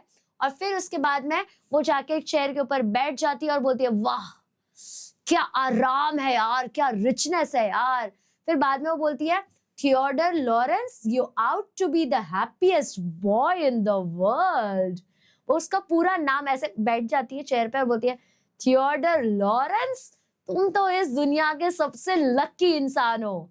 बट लॉरी जो है वो ऐसे मतलब शांत से रिप्लाई होके बोलता है कि a fellow can not live on books. उसने बोला ठीक है, बट कोई इंसान बुक से जिंदा तो नहीं रह सकता ना, है ना, ऐसे बोलता है वो। ठीक है, इसके बाद में बेल बजती है, ग्रैंडपा आ जाते हैं। तो जब तक लॉरी कुछ और बोल पाता, आगे बोलता, तब तक बेल बज गई। जो है वो फटाक से बोलता है, mercy me, it's your grandpa, oh my God तुम्हारे दादाजी आ गए, ओह शिट। अब लॉरी उसको बोलता है, well what if it is, you are not afraid of anything you know. तो वो बोलता है, एक मिनट, व्हाट इफ मेरे दादाजी है वो, वैसे भी तो तुम्हें किसी से डर नहीं लगता है ना, है ना, ऐसे उसको चिढ़ाता है मस्त वाला। तो जो एडमिट करती है, I think I am little bit afraid of him, but I don't know why I should be. तो जो बोलती है, यार एक बात बोलूं क्या, थोड़ा तो डर मुझे भी लग रहा है, पर मुझे ये नहीं समझ आ रहा मैं डर क्यों रही हूँ। ठीक है, फिर उसके बाद में वो खुद को संभालती है और बोलती है, Marmee said I might come and I don't think you are any worse for it. फिर उसके बाद में बोलती है, the doctor came to see Laurie, Laurie excused himself for a minute, Jo replied cheerfully, don't mind me, I am happy for a cricket here. ठीक है, उसके बाद में क्या हुआ, जो वहां पे ही रुक जाता है, और वो बेल क्यों बजा रहता है, क्योंकि डॉक्टर आए रहते हैं उसको चेक करने के लिए। तो वो बोलते हैं, तुम टेंशन मत लो, तुम चेकअप करा लो, मैं यहाँ पे वेट करती हूँ। Then happy as a cricket, it is a simile, ये एक तरीके से सिमिली है।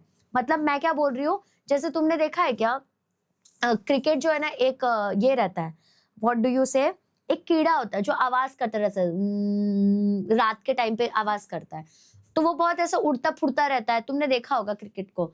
तो ये एक टर्म है, ये एक आइडिया है, हैप्पीएस्ट क्रिकेट, मतलब मैं क्रिकेट के जितना हैप्पी हूँ कि मैं खुश हो रही हूँ।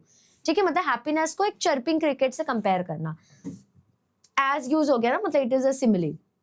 अब जो है वो मिस्टर लॉरेंस का एक एक पोर्ट्रेट को एकदम देख रही रहती है।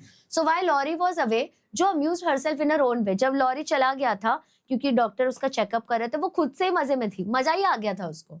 She stood before a fine portrait of old gentleman, एक ओल्ड जेंटलमैन के बूढ़े आदमी के पोर्ट्रेट के सामने ऐसे खड़े होकर बोलती है, मिस्टर लॉरेंस।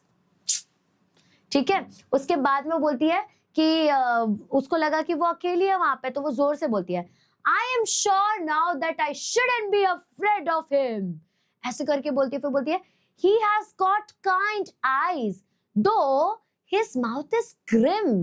वो बोलती है ये पोर्ट्रेट देख के मुझे तो लग रहा है कि मुझे इनसे डरना नहीं चाहिए, इनकी आंखें तो बहुत काइंड है, थोड़ा सा फेस खड़ूस है बट आंखें तो काइंड है, बट ऐसा लगता है कि ये अपने मर्जी के मालिक है। ये मेरे दादाजी जितने हैंडसम नहीं है बट मुझे तो अच्छे लगे ये। अब जो है वो उसमें क्या क्या नोटिस करती है, तो kind eyes, grim mouth, strong tremendous will और पूरा का पूरा लाइकेबल फेस, उसको पसंद आता है उनका फेस। ठीक है। अब सबसे एम्बैरेसिंग मोमेंट क्या होता है, उसके पीछे एक ऐसा कड़क वॉइस बोलता है थैंक यू मैम, तो ऐसे थैंक यू मैम, तो जो ऐसे पीछे मुड़ती है और बोलती है कि वो देखती है, बोलती है अरे बाप रे लॉरेंस है। तो फिर उसके बाद में जो है वो ऐसे ब्लश करती है कि शिट यार अब मैं क्या करूं, मैंने तो क्या ही कर दिया। ठीक है। फिर बेसिकली उसको ऐसा लगता है कि अब वो भाग जाए यहाँ से, कैसे भी भाग जाए।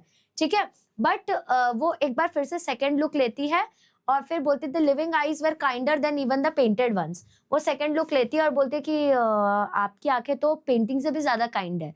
ठीक है। So there was a slight twinkle in them which lessened her face a great deal. ठीक है। मतलब अब थोड़ा सा वो उसके दादाजी को देखती है कि वो भी इतना रिएक्ट नहीं कर रहे, नॉर्मल बात कर रहे हैं, तो उसको थोड़ा सा सुकून आ जाता है। बट वो ये सब जो भी बात कर रही थी ना उसके पोर्ट्रेट के रिलेटेड, ये सारी चीजें उसने सुन ली थी उसके ग्रैंडफादर ने, तो थोड़ा सा वो चीज फनी हो गई थी। ठीक है। इसके बाद में अब जो है उसको समझ गया कि इसके ग्रैंडफादर तो एकदम पूकी ग्रैंडफादर है, कुछ करेंगे नहीं, तो वो मिस्टर लॉरेंस को देखने लगती है ध्यान से। मिस्टर लॉरेंस उसको ग्रफली बोलते हैं so you are not afraid me, हाँ। तो फिर उसके बाद में जो बोलती नॉट मच सर, एंड फिर उसके बाद में वो बोलता है and you don't think me as handsome as your grandfather, क्या तुम्हें ऐसा लगता है कि मैं तुम्हारे ग्रैंडफादर जितना हैंडसम नहीं हूँ।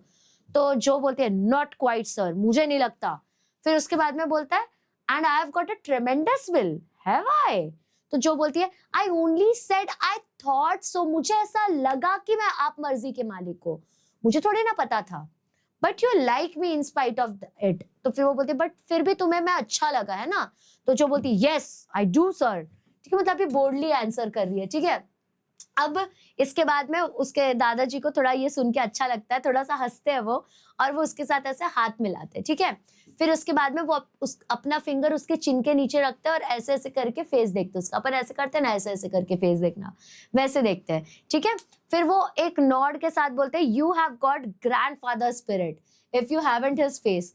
वो उसको ऐसे ऐसे नॉड करते हैं, बोलते हैं तुम्हें तुम्हारे ग्रैंडफादर का स्पिरिट तो आया है, भले उनकी शक्ल आई हो या ना आई हो। वो टीज करते हैं उस बच्ची को। ठीक है। तो जो नहीं, वो बोलती he was a fine man my dear, brave and honest and I was proud to be his friend. वो जो उसके दादाजी थे, जो लॉरेंस के दादाजी थे, जो लॉरी के दादाजी थे, वो उसके दादाजी के दोस्त थे। तो वो उसका मुंडी लाके बोलते स्पिरिट तो मतलब दम तो तेरा दादाजी जैसा ही है, तेरे दादाजी जैसा, भले शक्ल उतनी अच्छी हो या ना हो। फिर वो बोलते हैं कि बहुत अच्छे इंसान थे, वो बहुत ब्रेव थे एंड आई एम ग्लैड कि वो मेरे दोस्त थे। तो जो बोलती है थैंक यू सर, एंड इस टाइम वो बहुत कंफर्टेबल हो गई रहती है क्योंकि थोड़ा नोन हो गया ना बात। फिर मिस्टर लॉरेंस जो है वो बोलते हैं what have you been doing to this boy of mine है। तो वो उसको बोलते कर क्या रही थी मेरे बच्चे के साथ तुम वैसे। तो जो बोलती है only trying to be neighbourly sir. तो बोलती है मैं तो सिर्फ उसके दोस्त बनने की कोशिश कर रही थी। फिर वो बताती है कि वो कैसे आई यहाँ पे। ठीक है। तो उसको पूछता है you think he needs cheering up a bit do you. तो वो उसको पूछता है कि तुम्हें भी ऐसा लगता है क्या कि उसको थोड़ा और चीयर अप करना चाहिए हमें। तो जो बोलती है yes yes sir, he seems a little lonely and young folks would do him good perhaps. तो वो उसको बोलती है हाँ मुझे लगता है ना वो बहुत अकेला हो गया है, आप अगर थोड़े यंग लोगों को घर में आने दोगे ना तो थोड़ा उसको भी अच्छा फील होगा। Then she mentioned we don't forget the splendid Christmas present you sent अस।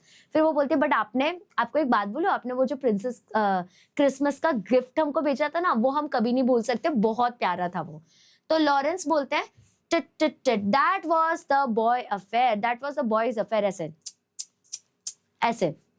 तो फिर वो उसको पूछता है how is the poor woman about the humans, ठीक है, मतलब वो मिस मार्च के बारे में, वो जो बूढ़ी है उसके बारे में पूछ रहे हैं। तो जो ईगरली उसको बताती है क्या क्या सारी चीजें उसके आजू बाजू हो रही है, ये सारी चीजें उसको डिस्क्राइब करती है। अब स्टोरी जो है वो एंड पे आ रही है। वो क्या क्या बोल रही है देखो, लॉरेंस बोलता है just our father's way of doing good. फिर वो उसको प्रॉमिस करता है I shall come and see your mother some fine day, tell her so. वो उसको बोलता है कि एक काम कर, मैं ना आऊंगा और आपकी मम्मा से मिलने जाऊंगा, ठीक है। फिर उसके बाद में वो जो को इनवाइट करता है और बोलता है there is a tea bell, we have it early on the boys account, come down and go on being neighbourly.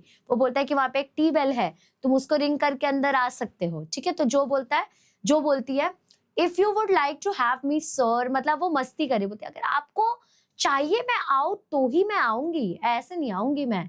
फिर मिस्टर लॉरेंस बोलता है shouldn't ask you if I didn't, तो बोलते हैं ओए मैंने पूछ लिया तुझे, ठीक है। तो फिर वो उसको ऑफर करता है अपना आर्म ओल्ड फैशन कर्टसी से, कुछ इस तरीके से, और फिर उसने इस तरीके से, और फिर वो लोग ऐसे करके वॉक करने लगते हैं। मतलब समझा क्या, ऐसे हाथ में हाथ डाल के वॉक करने लगते हैं, पहले के टाइम पे ऐसे ही किया जाता था, ठीक है। फिर जो बोलती है What would Meg say to this? Her eyes danced with fun imagination, herself telling the story at home. तो बोलते हैं भाई ये जो भी कुछ हुआ आज, हम जिससे डर रहे थे वो तो हमारे लिए कितने फ्रेंडली है, ये सारी चीजें जब मैं मैग को बताऊंगी, अपनी सारी सिस्टर्स को बताऊंगी, तो कितना क्रेजी हो जाएगा, सब लोग मुझे कितना महान बोलेंगे, ऐसे खुश हो जाती है वो, ठीक है। फिर ब्यूटीफुल एंडिंग हो जाती है। जो है वो एक बोल्ड फ्रेंडली टाइप की नेबर दिखती है, और उसके बाद में उसको न्यू फ्रेंड्स मिलते हैं, लॉरी भी और उसके ग्रैंडफादर भी। तो उसका रिस्क लेना थोड़ा सा बढ़िया हो गया। अब बेटा अपना पूरा टॉपिक एंड होता है, बट अब मैं कुछ क्वेश्चंस में भी आपको हेल्प कर देती हूँ। तो पहला क्वेश्चन आपके टेक्स्ट बुक में है how Laurie confirm sisters name. लॉरी ने सिस्टर का नेम को कैसे कंफर्म किया। तो देखो क्वेश्चन कैसे आएगा, write in your own words the way Laurie confirm the names of March sisters. मतलब कैसे उसको समझा कि कौन से सिस्टर्स है। यहाँ मार्च नहीं आएगा, यहाँ पे जो आएगा, ठीक है, यहाँ पे करेक्ट कर लेना। तो देखो लॉरी ब्लश करता है, अपना आंसर देता है ऑनेस्टली और फ्रैंकली, और वो एडमिट क्या करता है कि कभी कभी तुम्हारे कर्टन्स वगैरह ऊपर रहते हैं, लाइट चल रहा रहता है, तो मैंने सुना है काफी बार तुम लोगों को बात करते हुए, और तुम लोग कंटिन्यूअसली एक दूसरे को बुलाते रहते हो, तो इसके वजह से मुझे याद हो गया। जैसे कि अगर मैं बेथ की बात करूं तो बेथ रोजी रोजी है जो कुछ छोटी छोटी चीजें लेके बाहर जाती है, उसको पता है मैग सबसे सुंदर है, उसको पता है एमी जो है उसके कर्ली हेयर है, उसके बाद में मतलब उसका कीन ऑब्जर्वेशन था बेसिकली। तो आप ही अपने लैंग्वेज में लिख सकते हो। नेक्स्ट क्वेश्चन है interaction between grandpa and Jo. So basically you need to give a brief account of interaction between grandpa and Jo. Grandpa और जो के बीच में क्या क्या बात हुई, वो सारी चीजें। तो जो थे वो ग्रैंडपा के पोर्ट्रेट के पास थी, वो बोलने लगी ये मेरे दादाजी जितने हैंडसम नहीं है, काइंड तो है बट लगता है बहुत मन का चलाते हैं, और ये सारी चीज वो सुन लेते हैं। फिर वो उसको बोलते हैं कि तुम्हारे ग्रैंडफादर का, ऐसे मुंडी पकड़ के बोलते हैं, ऐसे ऐसे देखते हैं, बोलते हैं स्पिरिट तो आया ग्रैंडफादर का, शक्ल आए है या ना आया हो। फिर उसने उसके ग्रैंडफादर की तारीफ की, उसने ये बोला कि मैं तुम्हारे मॉम से मिलने आऊंगा। फिर उसने अपना हैंड ऑफर किया, वो लोग वॉक भी किए, उसको इन्वाइट भी किया उसने, ठीक है। फिर नेक्स्ट क्वेश्चन है proverbs and idioms about friendship. कुछ यहाँ पे प्रोवर्ब्स या आइडियम्स यूज किए गए हैं जो फ्रेंडशिप के लिए इंपॉर्टेंट है, जैसे कि birds of a feather flock together, इस ये एक हो गया। दूसरा a friend in a need is a friend in deed. दूसरा make new friends but keep the old, one is silver and new one is silver and the other is gold. Next है friendship is the golden thread that ties the heart of all the world. मतलब आप अपने हिसाब से यहाँ पे लिख सकते हो प्रोवर्ब वगैरह। A true friend is one soul in two bodies. True friend क्या होता है, एक ही सोल है, एक दो जिसमें एक जान वाला सीन, ठीक है। उसके बाद में नेक्स्ट क्वेश्चन है change into indirect speech. Indirect speech में आपको चेंज करना है। डायरेक्ट स्पीच का मतलब मैं आपसे बात कर रही हूँ, इनडायरेक्ट स्पीच मतलब वंशिका मैम ने कहा था कि आज लेक्चर होगा, ठीक है। और उसके बाद में वंशिका मैम ने पहले मुझे बताया कि मैम आज मैं लेक्चर लेने वाली हूँ, बच्चों को बता देना। तो मैं तुमको बोल रही हूँ अरे बच्चों वंशिका मैम ने बताया था लेक्चर होने वाला है, समझा, ठीक है। अब क्वेश्चन देखो, do you like your school, asked the boy. Don't go to school, I am a businessman girl, I mean, answer Jo. तो अब इसका हम लोग इनडायरेक्ट स्पीच कैसे करेंगे, द बॉय आस्क्ड जो if she liked her school. उसने जो को पूछा क्या तुम्हें स्कूल पसंद है, तो जो ने रिप्लाई किया she did not go to school and explain that she was a businessman girl. उसने मतलब सेकंड पर्सन के कॉन्टेक्स्ट में बताया, तो उसको इनडायरेक्ट स्पीच कहते हैं। एक और क्वेश्चन देख लो, Jo flourished her broom and called out, how do you do, are you sick, Laurie opened the window and croaked, "Better, thank you. I have a bad cold and been shut up a week." अब इसको indirect speech में कैसे डालेंगे? Joe flourished her broom and asked Laurie how he was. कैसा है वो? Whether Laurie opened the window and replied hoarsely that he was better and thanked her, adding that he had a bad cold and had been shut for a week. मैंने आपको ये grammar के rules जो है direct indirect speech के जो rules है ये ग्रामर वाले वीडियो में डाल दिया, please go and check it out, सबसे पहले वो ही देखना है। ओके अब इसके बाद में एक और क्वेश्चन है इसको इनडायरेक्ट स्पीच में डालने वाला। The pretty one is Meg and the curly haired one is Amy, I believe. So इसको हम लोगों को कन्वर्ट करना इनडायरेक्ट स्पीच में, तो कैसे लिखेंगे? Laurie said that he believed the pretty one was Meg and the curly haired one was Amy. Joe asked him in surprise how he had found out. मतलब मैं सेकेंड पर्सन के context में बात कर रही हूँ। अब थीम क्या था स्टोरी का? तो पूरा थीम जो है, सेंट्रल थीम जो है वो फ्रेंडशिप के ऊपर चल रहा था। जो का बोल्ड इनिशिएटिव के वजह से एक ब्यूटीफुल लाइफ लॉन्ग फ्रेंडशिप बन जाता है, एक नहीं उसको दो दोस्त मिल जाते हैं। लोनलीनेस और वार्मथ के रिलेटेड बात था। लॉरी जो है उसका हाउस बहुत बड़ा था बट बहुत लोनली था वो वहां पे। करेज मतलब जो का बोल्डनेस, कैसे कैसे वो पहुंच रहा है वहां तक, कैसे कैसे ग्रैंडपा तक पहुंच रहा है और कैसे वो अपने दिमाग के बारे में सब कुछ बता रहा है। काइंडनेस मतलब जो का जेन्युइन डिजायर कि कैसे उसने शेयर किया अपना हैप्पीनेस बिना सोचे समझे कि नजर वजर लग जाएगी। Appearance versus reality, mister Lawrence जो है वो स्टर्न गुस्से वाले दिख रहे थे बट जब रियलिटी में आए तो वो बहुत प्यारे निकले। Social class, grand house and wealth can not substitute for warmth, family and human connection. अब देखो सिंपल सा चीज इससे एक्सप्लेन क्या करना चाहते थे कि कभी कभी महलों जैसा घर होगा, महलों के तुम राजा जरूर बन जाओगे बट वो घर घर नहीं होता अनलेस एंड अनटिल वहां पे फैमिली हो अच्छी खासी, अच्छे खासे रिलेशंस हो। ठीक है अब इसके बाद में कुछ इंपॉर्टेंट फिगर ऑफ स्पीच जो यूज हुए जैसे कि as dull as tombs up here. As मतलब मैंने क्या किया, मैंने बोला टुम्ब के जैसा, तो यहाँ पे कंपैरिजन हुआ तो दैट इज सिमिली। एक और सिमिली देख लो, croaked out as hoarsely as a raven, मतलब मैंने यहाँ पे फिर से कंपैरिजन किया। एक और सिमिली देख लो, I am happy as a cricket, मैंने कंपेयर किया खुद को क्रिकेट से। एक और सिमिली देख लो, people were attracted to him as bees are attracted to cosmos, मतलब एज, फिर से मैंने क्या बोला, फिर से मैंने यहाँ पे क्या बोला है, एज की बात की है। मेटाफोर का मतलब होता है इनडायरेक्ट कंपैरिजन, जैसे सॉलिटरी हंग्री लुक, तो लॉरी का लोनलीनेस को कंपेयर किससे किया था, हंगर से। इनडायरेक्ट कंपैरिजन मैंने ऐसे लिखा क्या, जस्ट लाइक हंगर, मैंने लाइक एज सो ये सब वर्ड यूज नहीं किया तो वो मेटाफोर हो जाता है बट कंपैरिजन है। एक और मेटाफोर देख लो, एन्चांटेड पैलेस, तो यहाँ पे मैं लॉरेंस का हाउस को एक मैजिकल पैलेस से कंपेयर कर रही हूँ बट मैंने एज लाइक सो कुछ नहीं बोला इसलिए वो मेटाफोर हो जाता है। ठीक है अब टाइटल का क्या सिग्निफिकेंस है, बीइंग नेबरली, तो टाइटल बहुत सिंपल है बट बहुत मीनिंगफुल है। नेबरली का मतलब होता है फ्रेंडली, काइंड, हेल्पफुल, मतलब जैसे होना चाहिए हमें नेबर्स के साथ। जो डिमॉन्स्ट्रेट करता है ये, मतलब जो है वो डिमॉन्स्ट्रेट करती है इस स्टोरी को एकदम एग्जैक्टली जैसा टाइटल दिया गया है। वो धीरे धीरे क्या करती है, वो पहुंचती है उस सिक बॉय के पास, मतलब जो अपना लॉरी था उसके पास पहुंचती है क्योंकि वो उसका नेबर है। वो उसके लिए थोड़ा सा वार्मथ लाती है, फूड लाती है, किचन्स लाती है, उसको हंसाती है, उससे बात करती है और इस वजह से लॉरी भी बहुत हैप्पी हो जाता है। तो बेसिकली ये टाइटल से ये एक्सप्लेन करना चाहते थे राइटर, वो ये कहना चाहती थी कि कैसे हमें नेबर्स की, फ्रेंड्स की, सबके हेल्प करनी चाहिए और कैसे एक बड़ा house does not guarantee that you are happiness, it means money can not buy happiness, है ना। अब समरी बता दूं अगर पूरे स्टोरी का, तो ऑन अ सनी आफ्टरनून जो है वो अपना झाड़ू लेके और अपना शोवेल लेके बाहर जाती है। जब वो गार्डन स्वीप कर रही होती है वो लॉरी को देखती है कि वो ऐसे एकदम सैड होके अपने विंडो से बाहर देख रहा है। फिर वो क्या करती है, एक स्नोबॉल उठाती है और फेंकती है उसके ऊपर। फिर वो उसको पूछती है कि तुम कैसे हो, ठीक हो? तो बोलता है मैं ठीक हूँ बट मेरी थोड़ी तबीयत खराब थी इसलिए मैं हफ्ते भर से अंदर हूँ। फिर उसके बाद में वो क्या करती है, बैलेंक मैंगे किचन्स और वार्मथ लेके आ जाती है, मतलब आलमंड के फ्लेवर का आलमंड फ्लेवर्ड मिल्क का पुडिंग लेके आती है, कुछ किटन्स लेके आती है उसके लिए, सो दैट वो उसको वेलकम करवा पाए। फिर वो लॉरी को हंसाती है, फिर उसके बाद में वो उसका रूम क्लीन कर देती है। वो लोग फ्रीली बात करते हैं, बुक्स के रिलेटेड, इसके रिलेटेड, उसके रिलेटेड सब बात करते हैं। लॉरी जो है वो उसको कन्फेस करती है कि नहीं, लॉरी उसको कन्फेस करता है कि कैसे वो तुम सभी को देख रहा था। तो उसने बिल्कुल भी ये चीज गेट कीप नहीं की, सारी चीजें एकदम ओपनली बोली। और जो फिर उसको इनवाइट भी करती, वो बोलती कि ठीक है, मैं आज से कर्टन कभी भी ऊपर नहीं करूंगी सो दैट तुम देख पाओ, बट मैं चाहूंगी कि तुम सिर्फ ये देखो नहीं, बल्कि तुम ये सारी चीजें मेरे साथ रहो और मेरे साथ एक्सपीरियंस करो। तुम अगर मेरे साथ रहोगे तो तुमको मदर का वार्मथ भी मिलेगा, तुमको मैं टेस्टी टेस्टी खाना भी दूंगी, हम खेलेंगे भी, डांस भी करेंगे, सब करेंगे, ठीक है। और उसके बाद में जो है वो ग्रैंडपा से पकड़ी जाती है, बट इंस्टेड कुछ बुरा होने के जगह उसके जो ग्रैंडपा है वो जो के ग्रैंडपा के फ्रेंड निकले और वो दोनों में अच्छी खासी फ्रेंडशिप हो जाती है।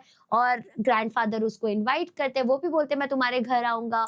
और ऐसे ही ये स्टोरी ब्यूटीफुल तरीके से एंड हो जाती है, एकदम बढ़िया तरीके से एंड हो जाती है। अब बेटा मैंने आप लोगों के लिए यहाँ पे समरी भी डाला हुआ है, थोड़ा सा पिक्टोरियल फॉर्मेट में, तो आप जरूर देख लेना। ये आप लोगों के लिए एक सरप्राइज छोटा सा गिफ्ट है मेरे तरफ से। बेटा अगर आप 11th स्टैंडर्ड में हो तो आपको मैं ये बता दूं कि हम लोग सारे लेक्चर्स लाइव करते हैं इन द नीव बैच एंड शौर्य बैच। नीव बैच का प्राइस अगर आप देखोगे इट इज जस्ट 6000। उप्स, इतना कम प्राइस देके मेरा पेन भी गिर गया। Just 6500 rupees. इसके अंदर में हम चारों आपको मिलके फिजिक्स, केमिस्ट्री, मैथ्स और बायो डिटेल में कराने वाले हैं। अगर आप इन्फिनिटी कोर्स लेते हैं तो इसमें आपके बुक्स भी ऐड ऑन हो जाएंगे जो कि 1800 के बुक्स हैं। अगर आप इन्फिनिटी प्लस बैच लेते हो तो आपने तो जैकपॉट हिट कर लिया, because you will get a personal mentor जो आपके प्रोग्रेस को आपसे ज्यादा ट्रैक करके रखेगा। And also we have free AIO course for you. अगर आप लोग 11th के लेक्चर्स फ्री में देखते हो यूट्यूब पे विजय सीरीज में, तो आप खुद को एनरोल कर लीजिए विजय सीरीज के फ्री एप्लीकेशन पे, फ्री एनरोलमेंट कर लीजिए। और उसके बाद में आपको फ्री नोट्स मिलेगा, आपको वेद AI के फीचर्स देखने को मिलेगा, आप लोगों को रिकॉर्डेड फॉर्म में जो भी लेक्चर्स आते हैं उसके नोट्स मिलेंगे, टेस्ट मिलेगा, असाइनमेंट्स मिलेगा, सब कुछ एब्सोल्युटली फ्री मिलने वाला है अगर आप ये विजय सीरीज में देख रहे हो। बस एक ही चीज नहीं मिलेगा, दैट इज लाइव लेक्चर और CET के लेक्चर्स। तो उसके लिए बेटा आपको नीव बैच लेना पड़ेगा। And also, if you are planning to invest into a good book for CET, so we have Tattva books for you. This is one of the best books available in the market. And trust me, इसके questions इस तरीके से बनाए गए हैं कि आप लोगों को पक्का CET में 99 percentile आ जाए। And also we have IB-SAT for you, that is Instant Vedantu Scholarship Admission Test. अगर आप ये टेस्ट क्लियर कर लेते हो तो आप लोगों को लिटरली 90% ऑफ मिल जाएगा। इसकी भी लिंक डिस्क्रिप्शन में, and registration is absolutely free. And also अगर आप हमसे ऑफलाइन जुड़ना चाहते हो तो ये रहे हमारे ऑफलाइन सेंटर, आप इस नंबर पे कॉल करके इंक्वायरी कर सकते हो और अपने नियर बाय सेंटर से हमसे जुड़ सकते हो। Thank you so much for watching till the end. I hope you all know the target, कि अपना टारगेट कितना है। इफ यू कंप्लीट उतना लाइक्स का टारगेट तो आप लोगों को चैप्टर 1.2 भी जल्दी मिल जाएगा। जितना जल्दी लाइक्स का टारगेट उतना जल्दी आपको लेक्चर भी मिल जाएगा। Thank you so much. अगर आपको ये वीडियो पसंद आई तो अपने कॉलेज के ग्रुप में फैला डालो। जितना ज्यादा आप इस वीडियो को आगे भेजोगे उतना ज्यादा मैं मोटिवेट हो जाऊंगी, क्योंकि बहुत टफ है बायो के साथ साथ ये भी कराना, ठीक है। तो I am walking extra miles for you. I want you to do the same for me. Thank you so much. Bye bye. Love you all cuties.